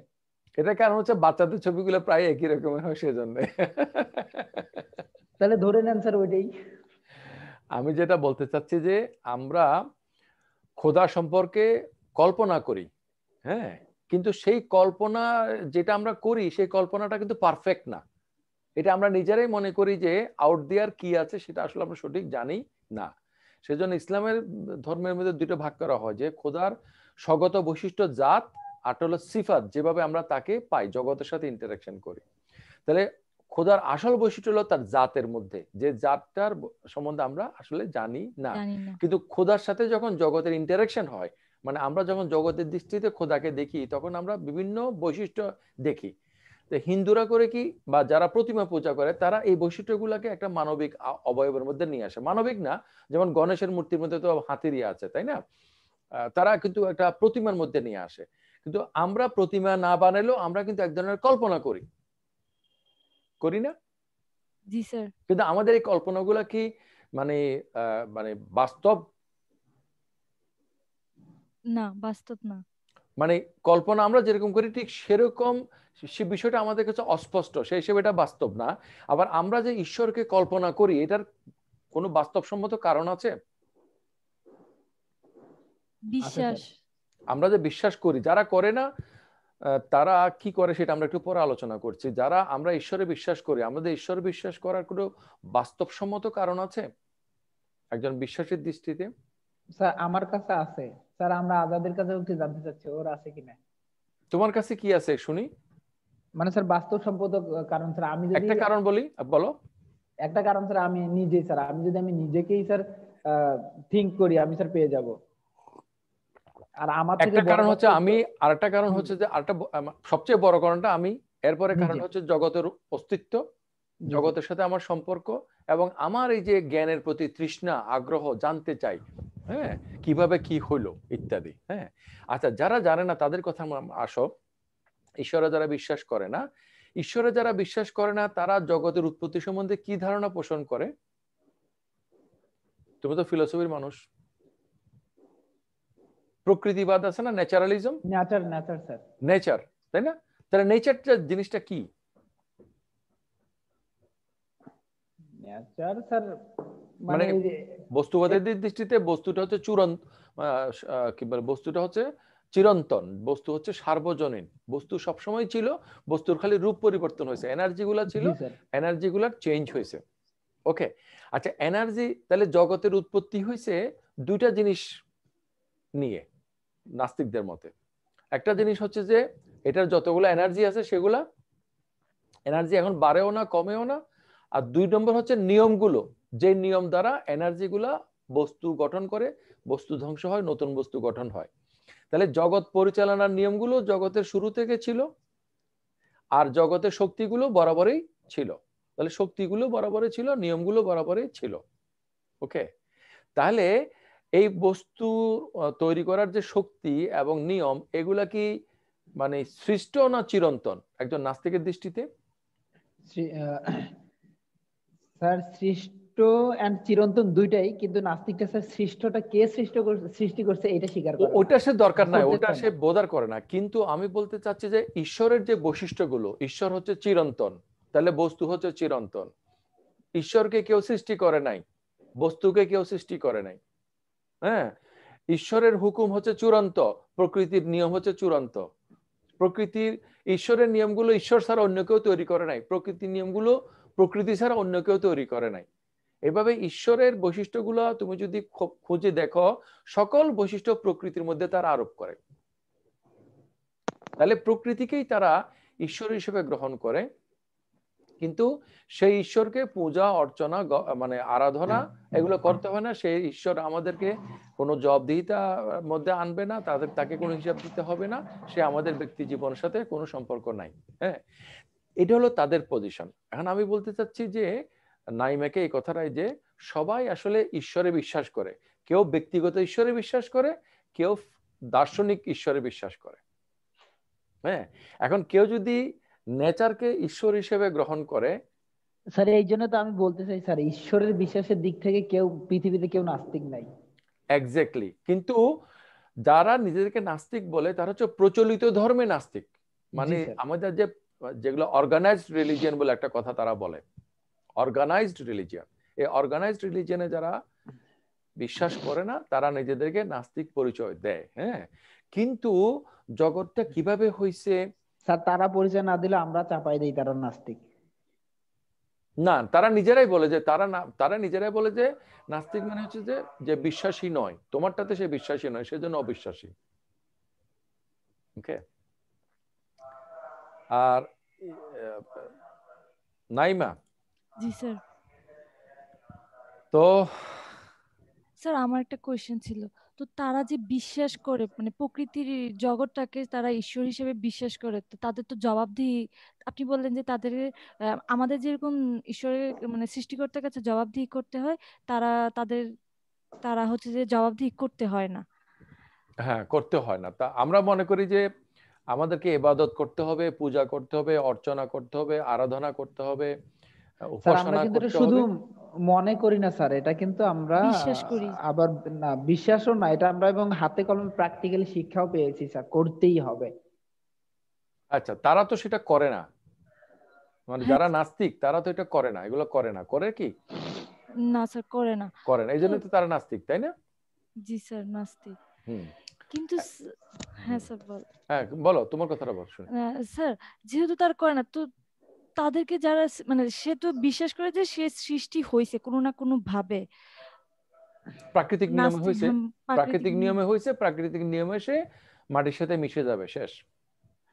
ও আচ্ছা স্যার, বুঝতে পারছি। আচ্ছা নাইমা, আমরা তো এই যে আলোচনা করতেছি মুক্ত আলোচনা, হ্যাঁ, জি স্যার। আচ্ছা প্রাকৃতিক নিয়মে সে মাটির সাথে মিশে যাবে, তাহলে সে নাস্তিকতা প্রচার করে কেন? দুনিয়ার মানুষেরা যদি ভুল পথে পরিচালিত হয়, হ্যাঁ, ধর্ম বিশ্বাস করে, তাদের ক্ষতি হয়, তাদের উন্নতি না হয়, কম হয়, তাতে তার কি আসে যায়? সে কেন একটা তাড়না বোধ করে যে আমাকে মানবতার জন্য কাজ করতে হবে, অথচ সে জানে যে অল্প কিছুদিন পরে, কয়েক দশক বা কয়েক বছরের মধ্যে সে মারা যাবে, এবং মরে গেলে এভরিথিং ফিনিশড। সে কেন একটা দায়িত্ববোধ করে মানুষকে এনলাইটেন করার জন্য? স্যার এটা সম্পর্কে ধারণা নেই আমার। স্যার আসসালামু আলাইকুম। ওয়ালাইকুম আসসালাম। হ্যাঁ, তাওহিদ মনে হয়। জি স্যার, ভালো আছেন? হ্যাঁ, ভালো আছি তাওহিদ। তোমাকে স্বাগত জানাই। হ্যাঁ, থ্যাংক ইউ। নাইমা, জি স্যার। আচ্ছা স্যার সে আমার যদি মনে হয় স্যার সবাই একটা মানে মনে করি যে স্যার আমরা হিউম্যান বিইং, অন্যান্য স্যার মানে যদি আমরা পুরো প্রাণী জগতের কথা বলি, তো সেই ক্ষেত্রে স্যার হিউম্যান তোমার বিং এর তোমার মাইক্রোফোনটা একটু মুখের কাছে আনো। স্যার আমরা যদি স্যার পুরো প্রাণী জগতের কথা বলি সেক্ষেত্রে স্যার হিউম্যান বিং এর যে ডেভেলপমেন্ট, বিশেষ করে ব্রেইনের যে ডেভেলপমেন্ট বা ডেভেলপটা, এটা অন্যান্য প্রাণীদের তুলনায় অনেক অনেক বেশি গুণ হুম ভালো। হুম এবং স্যার এই জন্য স্যার সব ক্ষেত্রে দিক দিয়ে দেখা যায় যে আমরা মানুষগুলো স্যার একটা আইডিওলজি ধারণ করার ট্রাই করি, যে এবং মনে করি যে আমার আইডিওলজি বা আমাদের আইডিওলজি বা অমুক আইডিওলজি যদি আমি ধারণ করি তাহলে হয়তো বা এটা ভালোভাবে চলবে। এটা স্যার তার থিঙ্কিং বা আমার পার্সোনাল থিঙ্কিং। সেক্ষেত্রে স্যার আমার থিঙ্কিং থেকে স্যার আমি এই জন্য প্রচার করতে চাই, আমি 2 দশক পর মারা যাই আর 3 দশক পর মারা যাই, আমি প্রচার করতেছি এই আইডিওলজি যদি তারা ধারণ করে, তারা যদি আইডিওলজিটা ধারণ করে তাহলে যে দেখা যাবে যে একটা সুস্থ স্বাভাবিক ধারা পরবর্তী জেনারেশন এটা চলবে। না, আমি যে সবাই কথাটা বললাম কানন, জি স্যার। আমি যে কথাটা বললাম সেটাকে তুমি সুন্দর করে ব্যাখ্যা করলা তোমার ভাষায়, কিন্তু তুমি আমার প্রশ্নটা তো উত্তর দিলে না। স্যার আপনি বলছেন স্যার কেন করে? তুমি বলছো যে ব্রেন ডেভেলপমেন্ট হয়েছে, আমার ব্রেন আমাকে চালাইতেছে, তার মানে হচ্ছে যে আমি আমার ব্রেন দ্বারা পরিচালিত, আমার কোনো না স্বাধীনতা না নাই। স্যার, কিন্তু আমি এটা বললাম না স্যার, আমি বলছি যে আমাদের এই যে ব্রেন, এরকম ব্রেন থাকার ফলে আমরা স্যার মানে একটা আইডিওলজি ধারণ করতে পারি যা অন্যান্য প্রাণীগুলো আমাদের পারে না। আমাদের ব্রেন আইডিওলজি ধারণ করে। তো আমি যদি এই আইডিওলজিটা ধারণ করি যে my death, my personal death is ending everything of me, তাহলে যে আমি মনে করি আমি কেন মানবতার জন্য কাজ করব? স্যার এই যে স্যার একটা উদ্দীপনা, একটা তাড়না। মনে করো আমার উদ্দীপনা হচ্ছে যে আমি ভবিষ্যতের জন্য কাজ করব, এটা আমার বর্তমানকে খুশি করে, এরকম একটা কিছু।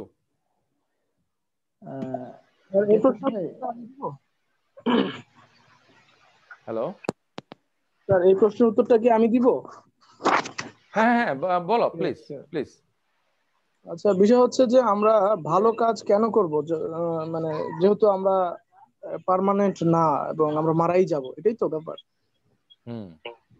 আচ্ছা, তো আমরা আমরা আমাদের যে সোসাইটিতে বসবাস করি, এই সোসাইটিটা আসলে একটা সার্কুলার প্রসেসে চলে না।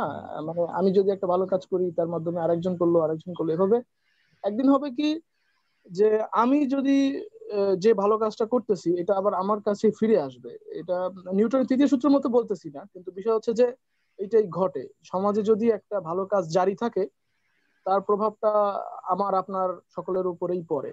তো আমি আজকে যদি একটা অন্ধকে রাস্তা পার করে দিই, কালকে যদি আমি চোখে সমস্যা হয় বা আমি রাস্তা পার হইতে না পারি, আমাকে রাস্তা পার করবে। এটা আমার নিজের স্বার্থের জন্যই এবং বেঁচে থাকার সময়কালের স্বার্থের জন্যই আমরা ভালো কাজগুলো করি। তাহলে তাওহীদ যে বিষয়টা আমার লাইফ টাইমের সাথে রিলেটেড না, আমি এমন একটা কন্ট্রিবিউশন করছি যে কন্ট্রিবিউশনটা আমার লাইফ টাইমে ফর শিওর যে আমি এটা রিটার্ন পাচ্ছি না, ইভেন রিটার্ন পাওয়ার কোনো আশা ছাড়াই আমি for the sake of humanity এই কাজটা করতেছি না। হ্যাঁ, আপনার ব্যাপারটা বুঝতে পারছি, কিন্তু সেন্সটা হচ্ছে হিউম্যানিটি, তাই না? আপনার মধ্যে যদি মানুষের মমতা, এই জিনিসটা যদি জারি থাকে, এখন কি right exactly that is my point. এখন এই যে মমতা বা মানবতা ব্যাপারটা, এটা তো আমার পার্সোনাল লাইফ স্প্যানের সাথে রিলেটেড না। মানে আমি এত সালে জন্মগ্রহণ করেছি, এত সালে মারা যাচ্ছি, মানবতাটা কি এর মধ্যে সীমাবদ্ধ নাকি এটাকে ট্রান্সেন্ড করে? আমার মানবতা তো মানবতা তো একটা নৈর্ব্যক্তিক ফেনোমেনা, তাই না? আমরা যেটা পার্সোনালি বোধ করি, মানবতাটা কি ব্যক্তিগত ব্যাপার নাকি নৈর্ব্যক্তিক ব্যাপার? নৈর্ব্যক্তিক ব্যাপার না, এটা প্রশ্নটা একটু এক্সপ্লেইন করেন, আমি বুঝতে পারি নাই। মানে মনে করো হিউম্যানিটি, সেন্স অফ হিউম্যানিটি এটা কি জাস্ট আমি পার্সোনালি মনে করি তাই, নাকি এটা আমি ধারণা করতে পারি, ধারণা নাও করতে পারি, আমাকে ছাড়াও এই জিনিসটা আউট দিয়া থাকতে পারে বা আছে? না, বিষয় হচ্ছে কি, হ্যাঁ আপনার কথা বুঝতে পারছি। বিষয় হচ্ছে যে এটা মিয়ারলি সাবজেক্টিভ নাকি এটা অবজেক্টিভ? এটা সাবজেক্টিভ হইতে পারে। ব্যাপারটা হচ্ছে যে আমরা যখন সার্বিক কোনো কিছুকে গ্রহণ করি, then it becomes subjective for me. আমি যখন মনে করি 2 + 2 = 4, this is not subjective, this is objective and universal, but whenever I accept it, it becomes universal for me, তাহলে হিউম্যানিটি ইজ সাচ, আমরা যেটা মানে এটার যে আমার যে কনসেপ্ট সেটা হচ্ছে যে it is objective and it is out there, এবং আমরা কেউ কেউ মানবতাবাদকে গ্রহণ করি, মানবতাবাদী আচরণ করি, মানবতাবাদকে বোধ করি, অথবা কেউ কেউ বোধ করি না, বা কখনো করি কখনো করি না। তাহলে আমি যখন মানবতাকে বোধ করি, এই মানবতাটা তো আমার লাইফ যে স্প্যান, এত সাল থেকে এত সাল জন্ম মৃত্যু, এই ব্র্যাকেটের মধ্যে তো মানবতাটা বন্দি না, মানবতাটা তো এর বাইরের একটা বৃহত্তর ব্যাপার। মানে am I right about that? হ্যাঁ হ্যাঁ, তারপর if I am right about that, তার মানে দেখা যাচ্ছে যে আমার যে ব্যক্তিগত যে জীবন অবসান মৃত্যু, আমি কিন্তু বিশ্বাস করি যে এরপরও কিন্তু আমার অবদান, আমার কাজের একটা ব্যাপার মানব সমাজের মধ্যে জারি থাকবে, প্রকৃতির মধ্যে জারি থাকবে।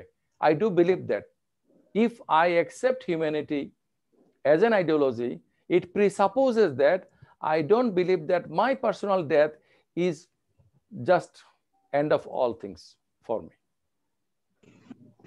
না, আপনার কথা তো ঠিকই আছে, আমার মৃত্যুর পরে আমার কাজের ব্যাপার তো থাকবেই। হ্যাঁ হ্যাঁ হ্যাঁ, সেটা যদি ঠিক থাকে, তার মানে হচ্ছে যে আমরা যেটা মনে করছি the life just begins with my birth and ends with my death, that is not true. My life is an extended form of life. It had earlier and it would continue later. এটা নিয়ে হচ্ছে যে একটা extended life form, এবং extended life ফর্মের আমার দৃষ্টিতে ভালো ব্যাখ্যা দিতে পারে ধর্মীয় বিশ্বাসগুলো। এবং এই ধর্মীয় বিশ্বাসের মধ্যে আমি যে মনোথিস্টিক রিলিজিয়নে বিশ্বাস করি, এই বিশ্বাসটা আমার কাছে কনসিস্টেন্ট বলে মনে হয়েছে। এখন আমার মূল কথাটা হচ্ছে এখানে যে লাইফ বলতে আপনি কি বোঝেন? মানে আমার সামনে যে বোতল আছে, life is not a physical phenomena. Life has ethical phenomena, life has ideological phenomena, whatever the ideology, whatever the ethics, it is life 100% physical phenomena, 100%। এখানে ফিজিক মানে বস্তুর বাইরে জীবন আসলে কিভাবে থাকতে পারে? আমার যে এথিক্যাল লাইফ, এটা কি ফিজিক্যাল ফেনোমেনা? তাহলে সব মানুষরা একই এথিক্সের অনুসারে হইলো না কেন? এটা তো চিন্তার পরিবর্তন, যার যার অভিজ্ঞতা। এই চিন্তাটা, আমার এই লাইফটা, এটা যদি ফিজিক্যাল ফেনোমেনা হয়, it was supposed to be all the same or in a category, not differing 180 degree contradictory to each other. আমি বলি শোনেন, ব্যাপার হচ্ছে কি, আমাদের জীবন বলতে আমরা গোলাই ফেলাই, আমরা ভাববাদী দার্শনিক না, আমরা গোলাচ্ছি না, বরং ফিলসফির যে আমাদের যে বেসিক কনসেপ্ট গুলো, সেগুলো তোমরা যারা নন ফিলসফির ব্যাকগ্রাউন্ড আছে, তোমরা জিনিসগুলো গোলাই ফেলো, তোমরা ফিজিক্যাল এবং মেটাফিজিক্যালের পার্থক্যটাই গোলাই ফেলো, এবং যার কারণে তোমার বস্তুগত এবং বাস্তবগত দুটো জিনিসকে তোমরা এক মনে করো। That is the problem. না, আমি ঠিক আছে, আপনার এখানে আসার আগে আমি বাস্তববাদ এবং যুক্তিবাদ নিয়ে একটু পড়াশোনা করছিলাম। হ্যাঁ, বলো। বলা হয়েছে যে বাস্তবতা হচ্ছে যুক্তির স্রষ্টা, তাই না? আমরা যতদিন পর্যন্ত তিন মাথাওয়ালা মানুষ না দেখি, ততদিন পর্যন্ত আমরা যুক্তি দিয়ে বলতে পারি তিন মাথাওয়ালা মানুষ নাই। কিন্তু যদি আমরা দেখি 10 মাথাওয়ালা মানুষ আছে, ওই তথ্যটা একটা যুক্তি তৈরি করবে যে 10 মাথাওয়ালা মানুষ থাকা সম্ভব, তাই না? তো তথ্য হচ্ছে যুক্তির স্রষ্টা, এটা ঠিক আছে, বাস্তবতা যুক্তির ঊর্ধ্বে। কিন্তু বিষয় হচ্ছে যে জিনিসটা আমাদের সামনে নাই, আমাদের বাস্তবতার আমরা অভিজ্ঞতা পাই না, সেই জিনিসটা সম্পর্কে গ্রহণযোগ্যতা পাইতে হইলে আমরা যুক্তির দ্বারস্থ হই, আমরা দর্শনের দ্বারস্থ হই, তাই না? কিন্তু যে জিনিসটা আছে, যে জিনিসগুলো আমরা দেখতে পাই, প্রমাণ পাই, সেগুলো প্রমাণ এবং অপ্রমাণের ক্ষেত্রে যুক্তির কোনো প্রয়োজনই নেই। যুক্তি আসলে একটা গ্রহণযোগ্যতার ব্যাপার। একটা জিনিস তৌহিদ, একটা জিনিস বোঝার চেষ্টা করো, সেটা হচ্ছে যে আমাদের সামনে যে জিনিসটা আছে, আমার সামনে এই কলমটা আছে, এই কলমটার বিভিন্ন যে পরিমাপ বস্তুগত, এইটার জন্য যুক্তির দরকার নাই। কিন্তু এই কলমটার অনেকগুলো আসপেক্ট আছে যেটা এটার এই ফিজিক্যাল মেজারমেন্টের মধ্যে নাই, কিন্তু এটা কলমটার সাথে রিলেটেড বিষয়।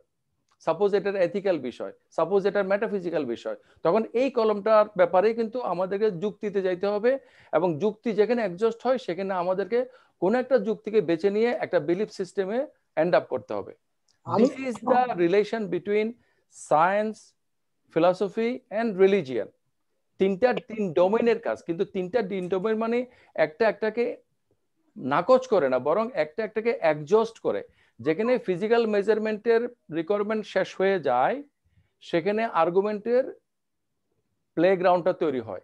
আর্গুমেন্টের প্লেগ্রাউন্ড থেকে এট the end of the day আমাকে একটা আর্গুমেন্টকে পিক আপ করতে হয় এবং বাকিগুলোকে ক্যান্সেল করতে হয়। I cannot be neutral in this argumentative world. যখন আমি একটা আর্গুমেন্টকে পিক আপ করি, then I end up in some belief system. এবং সেই দৃষ্টিতে আমাদের ফিলসফির মানে বুদ্ধিবাদ যেটাকে বলা হয় rationalism, reason is the source of valid knowledge, এই জিনিসটা হচ্ছে একটা ডগমেটিক থিওরি। তুমি যদি একটু বুঝতে পারো তাহলে বাকি আলোচনা তোমার সাথে হতে পারে। বুদ্ধিটা আসলে তৈরি হবে কিভাবে স্যার? আমরা বুদ্ধি বলতে কি বোঝায় সেটা প্রশ্ন না। তুমি যে পজিশনটা নিয়েছো এম্পিরিক্যাল পজিশন, আই সাপোজ এই empirical position is one position in philosophy. Philosophy সকল পজিশনগুলোকে ধারণ করে, তার মধ্যে এম্পিরিক্যাল পজিশনের চেয়ে ভিন্ন পজিশন আছে, রেশনালিজম, আরো ভিন্ন ভিন্ন কিছু পজিশন আছে। এই কয়েকটা থিওরির মধ্যে ওয়ান থিওরি হচ্ছে তোমার কাছে এটা প্লজিবল মনে হচ্ছে। বাট আমরা যখন ফিলসফির কথা বলবো, কেউ যদি রেশনালিজমকে অ্যাকসেপ্ট করে সেও এটা যুক্তিসঙ্গতভাবে করলো, কেউ যদি এম্পিরিসিজমকে অ্যাকসেপ্ট করে সেও এটা যুক্তিসঙ্গতভাবে করলো। মানে যুক্তির দিক থেকে the world is counterbalanced, you can show your argument. আমি একটা সহজ প্রশ্ন করি আপনাকে স্যার। জি স্যার। হ্যাঁ, আমি একটা সহজ প্রশ্ন করি, যেটা হচ্ছে জি যে আমরা কি যুক্তিকে কখন ব্যবহার করি? আসলে যুক্তিকে আমরা ব্যবহার করি যখন আমাদের পর্যবেক্ষণের সীমাবদ্ধতার সম্মুখীন হই। কিছু ডাটা আছে, যে ডাটাকে আমি কিভাবে ইন্টারপ্রিট করব, এই ডাটাগুলোকে ইন্টারপ্রিট করার ক্ষেত্রে একভাবে ইন্টারপ্রিট করলে একরকম হয়, আরেকভাবে ইন্টারপ্রিট করলে আরেক রকম হয়। তখন আমাদের যে সাবজেক্টিভিটি, তখন আমাদের যে ইন্টেনশনালিটি, আমাদের যে লাইকলিনেস।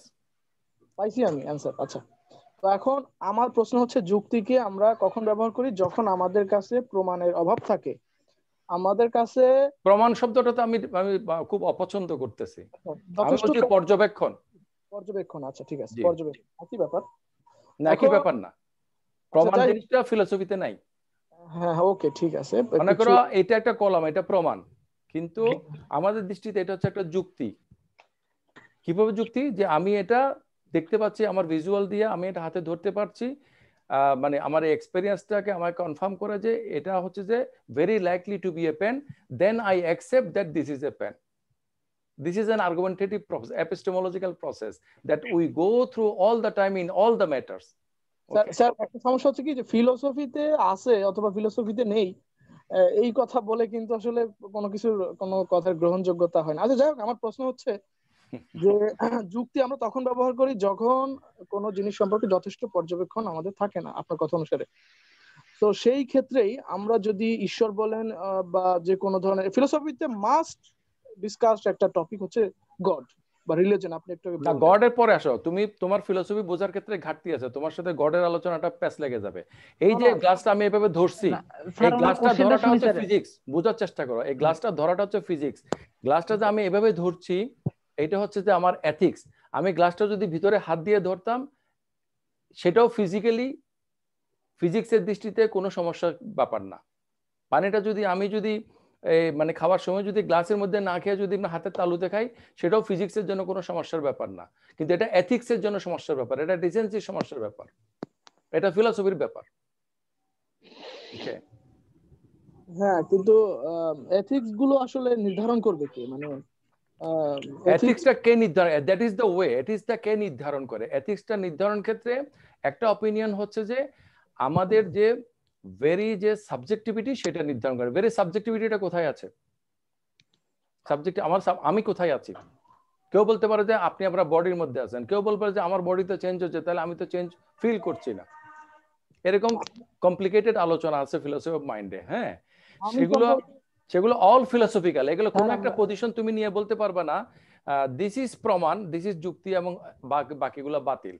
স্যার আমরা যে তৌহিদ ভাইয়ের জাস্ট স্পেসিফিক কোশ্চেনটা শুনি, উনি আসলে পেঁচা ফেলতেছেন অনেক কিছুই আসলে না, তার কাছে ফিলসফি জিনিসটা ক্লিয়ার না, এজন্য তার কাছে অনেকগুলো প্রশ্ন মানে অনেক রং কোশ্চেনকে সঠিক কোশ্চেন বলে মনে হচ্ছে।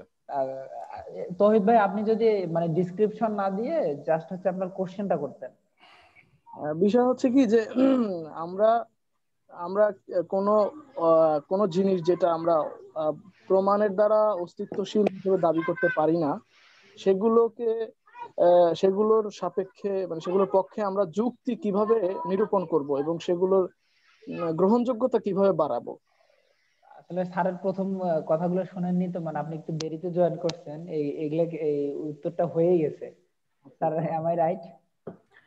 আচ্ছা এই তৌহিদ, স্যার ওয়ান সেকেন্ড, যে আমি সাধারণত একটা কথা বলি যে আমি কলমটা যদি হাতে এখানে না রেখে যদি কথা যে কাঠমিস্ত্রিরা মাথায় ঝুলে রাখে, তাহলে ফিজিক্সের দৃষ্টিতে এটার কোনো সমস্যা না। আমি যদি কলমটা যদি মানে আমি এখন বলতেও খুব লজ্জাবোধ করছি যে আমি যদি অন্য কোনো ভাবে রাখি, আমি হোল্ড করে রাখি, আমার পকেটে না রেখা, আমাদের মানে কোট আনকোট আমাদের মানে ডিসেন্ট পদ্ধতিতে না রেখা যদি এনি পদ্ধতিতে রাখি হুইচ লুকস ইনডিসেন্ট, আনএথিক্যাল, ওকে, তাহলে এটাতে কোনো ফিজিক্সের কোনো সমস্যা না, কিন্তু হলো যে এথিক্সের সমস্যা। এই এথিক্সের মধ্যে কোনটা ভালো হবে কোনটা খারাপ হবে, তোমার এই প্রশ্নটা এইটা নির্ধারণ করে আমাদের মানে সাবজেক্টিভিটি, আমাদের ইন্টেনশনালিটি, আমাদের কমন সেন্স, আমাদের সেন্স অফ রেশনালিটি, আমাদের অনেকগুলো বিষয় নির্ধারণ করে। কারো কাছে মনে হবে যেন এইটা মানে এভাবে রাখলে কোনো সমস্যা নাই, কারো কাছে মনে হবে যেন ওইটা রাখলে কোনো সমস্যা নাই। এরকম রিলেটিভিটির কথা কেউ বলতে পারে, আবার কেউ বলতে পারে যে রিলেটিভিটি স্বয়ং কিন্তু একটা অ্যাবসলিউট জিনিস, সুতরাং ontologically you have to have a position, a boundary. এরকম অনেক কথাই ফিলোসফিতে বলা সম্ভব। আমি বলতে চাচ্ছি যে এই সকল কথাই হচ্ছে ফিলোসফির দৃষ্টিতে যুক্তিসঙ্গত। এর কোন একটাকে তুমি যখন গ্রহণ করে নাও সঠিক হিসাবে এবং নিতে তুমি বাধ্য, এট দ্য সেম টাইম তুমি সবগুলো অপশনকে ভুল বলতে পারো না। হ্যাঁ, মানে গড এক্সিস্ট করে না, দুটাই ভুল। হ্যাঁ, স্কেপটিসিজম সেটাও ভুল। তাহলে আমার যে মানে আমার যে অপশনগুলো আছে এগুলো লিমিটেড, এবং লিমিটেড অপশনগুলোর কোন একটা নিতে আমি বাধ্য। এই যে আমরা শুরুতে আলোচনাটা করছিলাম যে আমরা অ্যানালিটিক স্টেটমেন্টকে ট্রু ধরে নিতে বাধ্য, আমরা চোখ দিয়ে দেখতে বাধ্য, আমরা মুখ দিয়ে খেতে বাধ্য। মুখে না খেলে আমি পাকস্থলীতে দিতে পারি, কিন্তু ডাইজেস্টিভ সিস্টেমটা আমাদের জন্য মাস্ট। ওকে, এভাবে আমাদের ফিজিক্যাল লিমিটেশনের মতো আমাদের কিছু কগনিটিভ লিমিটেশন আছে, সেগুলো অনুসারে আমরা চিন্তা করি। ফিলোসফি আমাদেরকে সে অপশনগুলো দেখিয়ে দেয়। সে অপশনগুলো থেকে যখন কোনো একটা অপশনকে আমি পিক করি তখন এটা আমার জন্য একটা বিলিফ সিস্টেম হয়, এবং দুনিয়ার সব মানুষরা একটা অপশন পিক আপ করবে এরকম কখনোই হবে না। কারণ কেন হবে না? কারণ সেটা অবজারভেশনকে ছাড়িয়ে আর্গুমেন্টের উপর বেস করে, এবং আর্গুমেন্ট হচ্ছে অলওয়েজ ফর এন্ড এগেইনস্ট, এবং philosophy is the domain who explores the arguments for and against. That is the area of philosophy. But at the end of the day as human being we have to make up a choice, এবং যখন আমরা choice make করি তখন আমরা এক ধরনের belief সিস্টেমে যাই, এবং এভাবে তুমি বিলিফ সিস্টেমের মধ্যে আর্গুমেন্ট খুঁজে পেতে পারো। কিন্তু এমন নয় এই বিলিফ সিস্টেমটা হচ্ছে অনলি লজিক্যাল ফর অল, এরকম কোনো বিলিফ সিস্টেম হতে পারে না। It is logical for me, এটা আমার মন মানসিকের সাথে, আমার চিন্তা ভাবনার সাথে, জীবন সম্পর্কে আমার দৃষ্টিভঙ্গির সাথে মিলে, that's why I take it true. Okay, there is no মানে philosophical truth out there beyond the human understanding. তো নাইমা এবং ফজলে রাব্বি কানন, জি স্যার। তোমরা যে দুজনের সাথে আমি আলোচনা শুরু করেছিলাম, তোমাদের যদি লাস্ট কোনো কোশ্চেন থাকে সেটা আলোচনা করে আজকে সেশনটা আমরা শেষ করতে পারি। স্যার নাইমার কাছে জানতে চাচ্ছি স্যার। নাইমা, কোনো question নেই। তুমি কি ছিলে এতক্ষণ আমাদের সাথে? না স্যার। স্যার আমি সৌরভ বলছিলাম। সৌরভ, কোথায় তুমি? হালিশহর। হালিশহর, আচ্ছা আচ্ছা আচ্ছা। আমি তো শুনতেছিলাম আমায় তৌহিদ ভাই যে প্রশ্নটা করলো লাস্টে, সেটা থেকে আমার মনে হচ্ছে উনি স্পেসিফাই করতে চাইছে এইভাবে যে ধরেন প্রমাণ বলেন আর পর্যবেক্ষণ বলেন, গড় তো আমাদের কাছে হাজির নাই, সুতরাং আমরা আমাদের প্রমাণ বা পর্যবেক্ষণের বাইরের কোনো কিছু নিয়ে যখন আলাপ করব তখন আমাদের যে পজিশন, এটা গ্রহণযোগ্যতা আমরা কিসের মাধ্যমে বাড়াবো, এরকম কিছুই কি বলছিলেন তৌহিদ ভাই? হতে পারে। আমি তোমাকে বলি সৌরভ বা তৌহিদ যদি শুনে থাকো, সেটা হচ্ছে যে inference feels the gap of our observation. আমাদের অবজারভেশনের মধ্যে কিছু গ্যাপ থাকে, আমাদের অবজারভেশনগুলো হচ্ছে ডিসক্রিট, কিন্তু যখন আমরা একটা আইডিয়া ফর্ম করি তখন আমরা একটা টোটাল আইডিয়া ফর্ম করি। আমরা যখন ভেরিফাই করি তখন আমরা অ্যাপিয়ারেন্সটাকে ভেরিফাই করি, কিন্তু আমরা যখন নলেজ ফর্ম করি তখন আমরা কিন্তু টোটাল রিয়েলিটিটাকে ফর্ম করি। এই কাজটা করার ক্ষেত্রে একটা জিনিস কাজ করে, সেটাকে বলে ইনফারেন্স বা লজিক, বা আমরা এখন বলছি আর্গুমেন্ট। এপিস্টেমোলজির দৃষ্টিতে সেটা হচ্ছে আমাদের বিলিফ।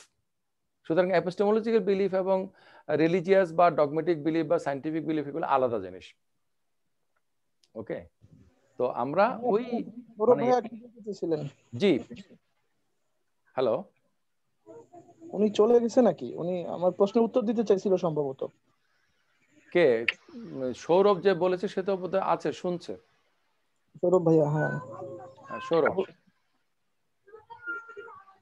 সৌরভ, নেই, জি সম্ভবত জি নেই। শুনতে পাচ্ছি, জি বলুন। হ্যাঁ, তুমি কি বলছিলে সেটা একটু আবার একটু সংক্ষেপে বলো।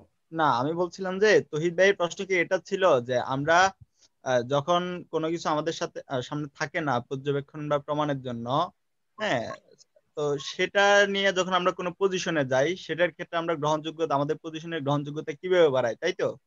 হুম। সেটাই তো স্যার বললো। আচ্ছা, এখানে আমি একটু বলি, সেটা হচ্ছে যে আমি একটা কথা শুরুতে বলেছিলাম যে আমাদের অভিজ্ঞতার মধ্যে যেগুলো আছে সেই অভিজ্ঞতাগুলোকে আমরা বাড়িয়ে নেই। যেমন কানন, তোমার সাথে আমি কথা বললাম স্বর্ণের পাহাড়।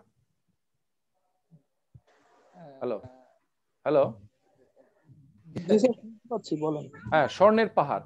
এখন আমরা পাহাড় দেখেছি, স্বর্ণ দেখেছি, স্বর্ণের পাহাড় আমরা এ করি। তাহলে আমাদের যে কল্পনার যে হাইপোথেটিক্যাল যে ব্যাপারগুলো, এগুলোর কিছু প্র্যাকটিক্যাল থাকে, রুট থাকে। কিন্তু পর্যবেক্ষণকে আমরা কিভাবে রিড করি, এই মানে তৌহিদের ভাষায় যেগুলো প্রমাণ, পর্যবেক্ষণকে আমরা পর্যবেক্ষণের যে ডাটাগুলোকে নানাভাবে আমরা রিড করতে পারি। কেউ যখন পর্যবেক্ষণকে মানে same data can give you different conclusion, যেটাকে কে বলেছে ফিলোসফারদের মধ্যে যে মানে ট্রান্সলেশনের সমস্যা নিয়ে, কোয়াইন, ডব্লিউ.ভি. কোয়াইন, হ্যাঁ কোয়াইন বলেছে এটা, যে ইনডিটারমিনেসি অফ ট্রান্সলেশন, তুমি একটা বাক্যকে অনেকভাবে ট্রান্সলেট করতে পারো। ওকে, তখন আমরা যখন পর্যবেক্ষণের বিষয়গুলো থেকে যখন ইন্টারপ্রিটেশনের দিকে যাই, আন্ডারস্ট্যান্ডিং এর দিকে যাই, তখন এক একজন একভাবে ইয়া করে। যেমন ঈশ্বর বিশ্বাসের ক্ষেত্রে ঈশ্বরকে কেউ দেখে না, এটা দেখার প্রশ্ন না।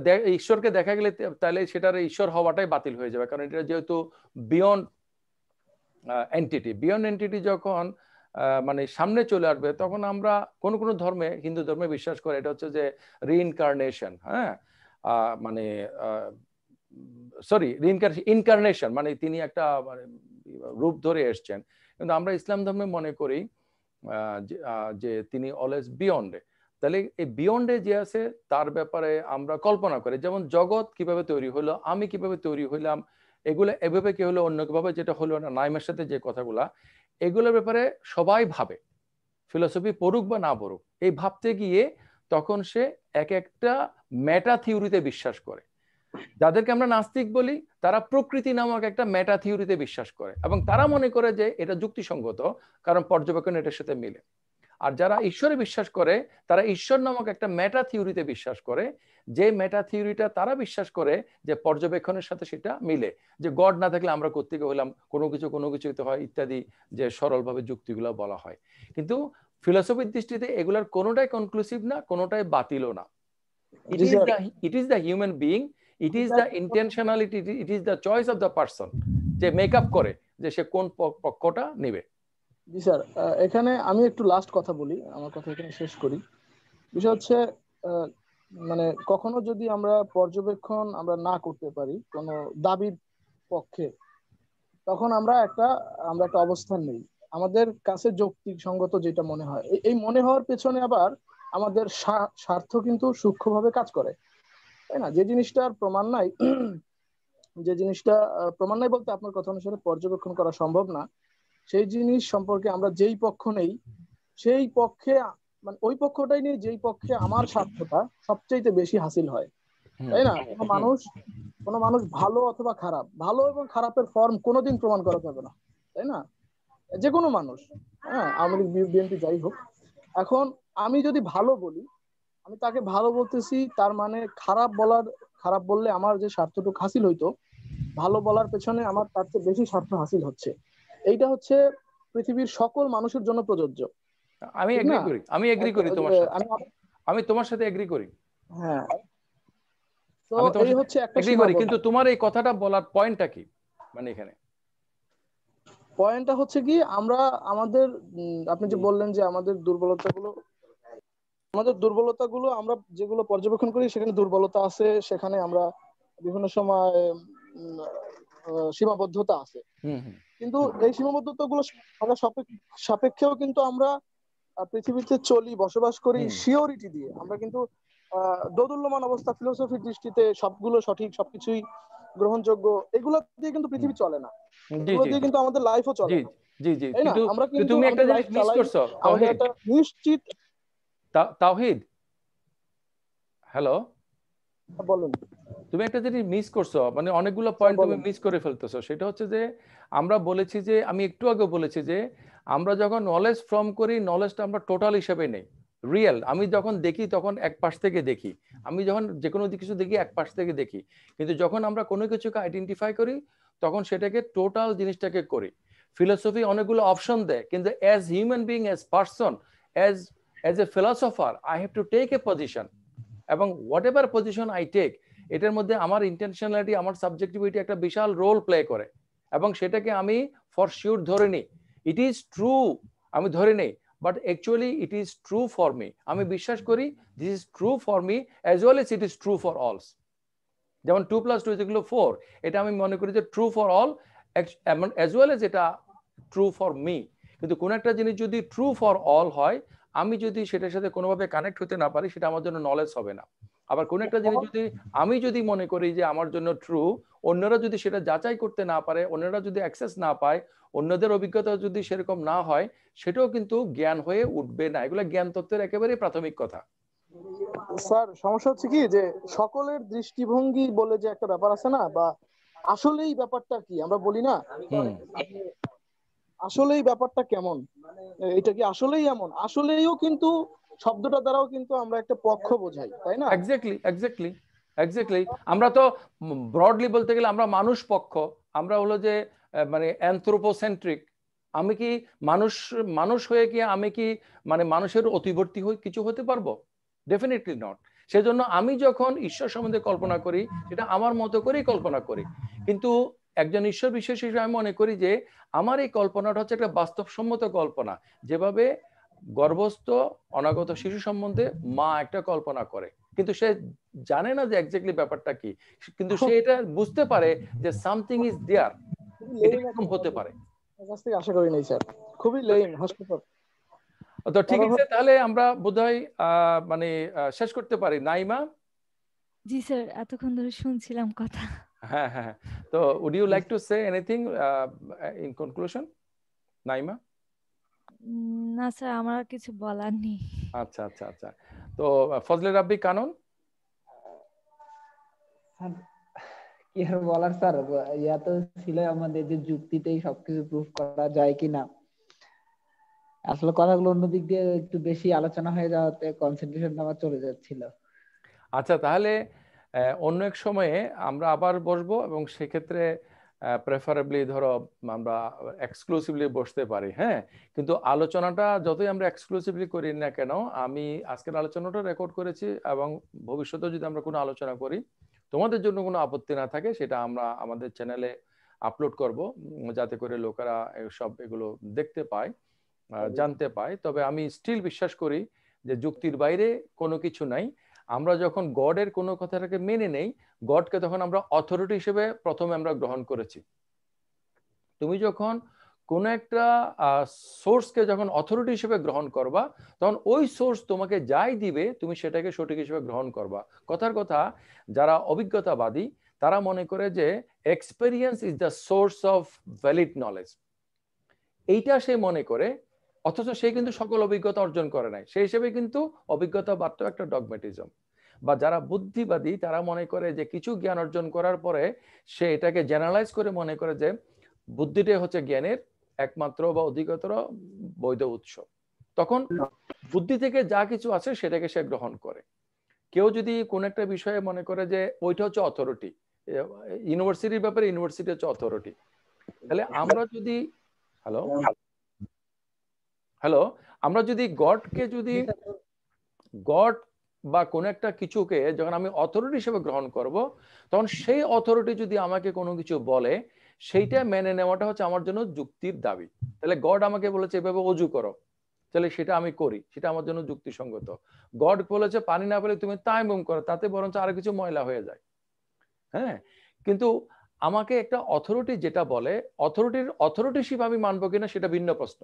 প্রথমে যদি আমি অথরিটিকে অথরিটি হিসেবে মেনে নেই আমার প্রসেসে, যেমন আমি নাইমার সাথে কথা বললাম যে আমার অস্তিত্ব, জগতের অস্তিত্ব, এগুলো থেকে যদি আমি খোদার অস্তিত্বে যাই, এরপরে খোদা যদি আমাকে কোনো কিছু বলে সেটা যদি আমি মেনে নেই, এটা আমার যুক্তির দাবি। যেহেতু আমি একটা যুক্তিসঙ্গত পদ্ধতিতে অগ্রসর হয়েছি, এবং এই যুক্তিসঙ্গত পদ্ধতির বিকল্প বা ভিন্ন বিপরীত কোনো কিছু হতে পারে, কিন্তু সেটাকে আমি সঠিক মনে করি না। যেমন ফিলোসফি সেই ডিসিপ্লিন যেখানে এই বিকল্প তত্ত্বগুলো নিয়ে আলোচনা করা হয়, কিন্তু শেষ পর্যন্ত কিন্তু আমরা কোনো না কোনো একটা কিছুকে সঠিক মনে করি, এবং দুনিয়ার সব মানুষরা একই ফিলোসফিক্যাল চিন্তা পোষণ করবে, এটা একটা অসম্ভব চিন্তা। এটা কারণ হচ্ছে যে মানুষ চিন্তাটা, ফিলোসফিক্যাল আলোচনাগুলো হচ্ছে যুক্তির উপর নির্ভর করে। তাহলে যুক্তিটা কি? যুক্তি ওই যে তৌহিদের কথা এখানে খুব প্রাসঙ্গিক মনে হচ্ছে, যে যুক্তির হচ্ছে আমার কাছে যেটা সঠিক মনে হয়। তাহলে আমার কাছে যেটা সঠিক মনে হয় সেটাই যদি আমি গ্রহণ করি, তাহলে কি আমি কি নিজের মধ্যে কনফাইন থাকলাম? বাস্তবতা হচ্ছে তাই, আমরা মানুষরা মানুষের যে চিন্তার অবয়ব সেটার বাইরে যেতে পারি না। নাইমাকে যেটা বললাম যে আমাদের ফিজিক্যাল অবয়বগুলো যেরকম মানে ডিটারমাইন্ড, আমাদের চিন্তার ধারাগুলো ডিটারমাইন্ড, কিন্তু চিন্তার ধারাগুলোকে আমরা কতটা চর্চা করব, কতটা গভীরে যাব, কতটা উচ্চতায় যাব, সেটা আমাদের আলোচনা বিষয়। কেউ যদি মনে করে যেগুলো প্রাকৃতিক ভাবে হয়েছে শেষ, তাহলে তো একটা কিছু। আর কেউ যদি বলে যে প্রকৃতিটা এমন কেন হলো, প্রকৃতির কি, এভাবে সে যেতে যেতে এক পর্যায়ে এক ধরনের ঈশ্বর বিশ্বাসে গিয়ে মানুষ থেমে পড়ে। সেই ঈশ্বরকে যদি ব্যক্তিগতভাবে কেউ কানেক্ট করে, এটাকে আমরা বলি ধর্মের ঈশ্বর। আর সেই ঈশ্বরকে যদি কেউ ব্যক্তিগতভাবে কানেক্ট না করে, তখন আমরা এটাকে বলি যে supreme absolute something that we don't know. হ্যাঁ, বলতে পারো নেচার অর এনিথিং। তো ভালো থাকো তাহলে। হ্যাঁ স্যার, আপনার থ্যাংক ইউ। আজকে আমি অবশ্যই আলোচনাটা, তবে প্রথম থেকে জয়েন করা উচিত ছিল। আমি এনিওয়ে তহিদ, আমরা এটা আমার চ্যানেলে তো আমি আপলোড করবো, তুমি সেখান থেকে আবার সময় করে একটু দেখে নিও। হ্যাঁ, পরে আমি মিনিট ফ্লোর আমি যদি একটু বলতে পারি। আমি একটু শেষ করতে চাচ্ছি, যারা আমাদের 1 ঘন্টার জায়গায় প্রায় 1.5 ঘন্টা হয়ে যাচ্ছে। তো মানে আমি শেষ করে দিচ্ছি। বিষয় হচ্ছে আপনার কথা খুবই সুন্দর, ভালো লাগছে, শিক্ষণীয় আছে অনেক কথা। তো প্রথমে আপনি যেটা বলছিলেন এই যে মানে মাতৃগর্ভে শিশুর কল্পনা গুলো আছে, হ্যাঁ, উদাহরণগুলো আমরা কিভাবে দেই স্যার? আমরা উদাহরণের ফিলোসফি হচ্ছে এরকম যে আমরা পৃথিবীতে হাজার হাজার ঘটনা আছে, সেই ঘটনা থেকে আমরা ওই আমাদের যুক্তির পক্ষে যে ঘটনাগুলো যায় ওগুলোকে আমরা উদাহরণ হিসেবে টেনে আনি, তাই না? হ্যাঁ, তাই তো। তাছাড়া কি করা, এছাড়া অন্য কিছু করলে কি ভালো হতো? তুমি একটা কিছু বোঝানোর জন্য একটা কিছু উদাহরণ আনলা যেটার সাথে এটা রিলেটেড না। সেটা বলি না, রিলেটেড হইতে পারে, কিন্তু আমাদের যুক্তির বিপক্ষে যায় এমন কিছু কিন্তু আমরা উদাহরণ হিসেবে আনি না। এটা কেউ করে না, এটা তুমিও করো না, আমিও করি না, এবং কারো পক্ষে করাও সম্ভব না। এজন্যই কোনো দাবিকে প্রমাণ করে না, এটাই হচ্ছে সমস্যা। কোনো দাবিকে প্রমাণ করে না উদাহরণ, ঠিক আছে? আচ্ছা, আরেকটা বিষয় হচ্ছে কি, আমি প্রমাণ কথাটার সাথে খুব মানে অস্বস্তি বোধ করি, কারণ আমি সায়েন্সের লোক না। আচ্ছা, জ্ঞান, তাই তো, জ্ঞান হিসেবে না, আমরা বলি যে কোনো কিছুকে মানে এটা কি মানে প্রমাণ করা না, এটার পক্ষে যুক্তি দেওয়া, এটা তার কাছে গ্রহণযোগ্য মনে হতে পারে, নাও হতে পারে। আবার গড যেটা বললেন যে গড একটা অথরিটি, এখন অথরিটির প্রতি যদি আমার ব্লাইন্ডনেস কাজ করে, যে অথরিটি যা বলবে, যখন যা বলবে এভরিথিং ইজ ট্রু, তাহলে আমার এই অন্ধত্ব থেকে অথরিটির আমি সব কথা শুনবো। কিন্তু আমি যদি মনে করি যে না, ঠিক আছে, অক্সফোর্ড ইউনিভার্সিটি যদি বলে 2+2=5, আমি সেটা মানবো না। আমি অক্সফোর্ড ইউনিভার্সিটিতে আমি শ্রদ্ধাশীল, আমি জানি ওরা অনেক সত্য তথ্য দিছে, কিন্তু যদি একটা ভুল তথ্য দিয়ে ফেলে আমি ওটা অ্যাকসেপ্টই করবো না। এরকম অথরিটি আমাদের। এটা তোমার একটা ভুল হচ্ছে কি জানো, আমি কথা বাড়াতে চাচ্ছিলাম, তুমি যদি বলেছো সেজন্য একটু বলতে হচ্ছে। সেটা হচ্ছে যে অক্সফোর্ড ইউনিভার্সিটি তোমাকে যদি 2+2=5 বলে তুমি মানবা না, তাহলে তুমি অক্সফোর্ড ইউনিভার্সিটিকে তুমি অথরিটি 2+2=5 বলার জন্য মানো নাই। কথাটা বোঝার চেষ্টা করো। যে অথরিটিকে মানা হয় না, সে অথরিটি প্রথমত at the very first place শুরু থেকে সে অথরিটি ছিল না। অথরিটি যদি থেকে থাকে, অথরিটি মাস্ট বি অবেড। এটা হচ্ছে অন্টোলজি অফ অথরিটিশিপ। অথরিটিশিপ যদি মানা না হয় তাহলে এটা অথরিটিশিপ হয় না। মানে সকল তুমি একটা বিষয় যদি কাউকে অথরিটি মনে করো, অথচ যদি পরে না মানো, তাহলে বোঝা গেল যে তুমি যে প্রথমে অথরিটি মনে করেছিলা এটা তুমি ভুলভাবে করেছো, অথবা অথরিটি তুমি অন্য কোনো বিষয়ে করেছো, এই বিষয়ে করো নাই। যদিও বাহ্যিকভাবে হয়তো মনে হয়েছে তুমি এই বিষয়ে গ্রহণ করেছো, কিন্তু সত্যি সত্যি যদি কাউকে, কোনো সংস্থাকে, কোনো এন্টিটিকে কেউ যদি অথরিটি হিসেবে গ্রহণ করে, the only ontology is to obey it. কিন্তু অথরিটিকে অথরিটি মানবা কিনা সেটা ভিন্ন প্রশ্ন। ধরা যাক আমাদের বাংলালিংক সিম আমাদেরকে বললো যে 100 টাকা করে রিচার্জ করুন এবং এই টাকা ফেরত দেওয়া হবে না, আদেশক্রমিক কর্তৃপক্ষ। আমরা তো বাংলালিংক আমাদের সিম কোম্পানির কর্তৃপক্ষই মানবো, আমরা কি এই দাবিটা মানবো সিমের কোম্পানির? এখন তারা কি কর্তৃপক্ষ হবে না? তারা যদি একটা দাবি স্যার করে যেটা আমাদের পক্ষে মানা সম্ভব না, সেটা কি তাহলে জানি স্যার বললে কে? স্যার আমি আজাদ। আজাদ, জি। আমরা কি তাদেরকে কর্তৃপক্ষই বলবো না, নাকি এটা বলবো যে আজাদের কথাটা শুনি। ওকে ওকে আজাদ, আজাদ কি কিছু বলবে? স্যার আমার মনে হচ্ছে স্যার ভাই, জি স্যার। স্যার আমার মনে হচ্ছে তহিদ ভাই যদি আপনার বেসিক যে লেখাপত্রগুলা যে আপনার ওয়েবসাইটে আছে বা ফিলোসফি প্রাথমিক ধারণা নামে যে বইটা আছে, এটা যদি একটু উল্টা দেখেন আমার মনে হয় ভালো হয়। মানে আমরা ট্র্যাকের বাইরে চলে যাচ্ছে বলে মনে হচ্ছে। হ্যাঁ, ট্র্যাকের বাইরে চলে যাচ্ছি। যাই হোক, ঠিক আছে। কানন আর হলো যে নাইমা সুলতানা বৃষ্টি, তোমাদের কথার প্রেক্ষিতে আমরা 1.5 ঘন্টা যাবত কথা বললাম।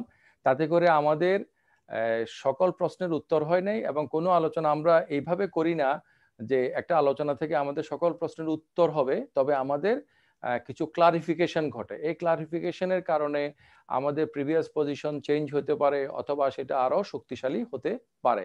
যে কোনো যে হতে পারে। At least I enjoyed the discussion and thank you all to participate.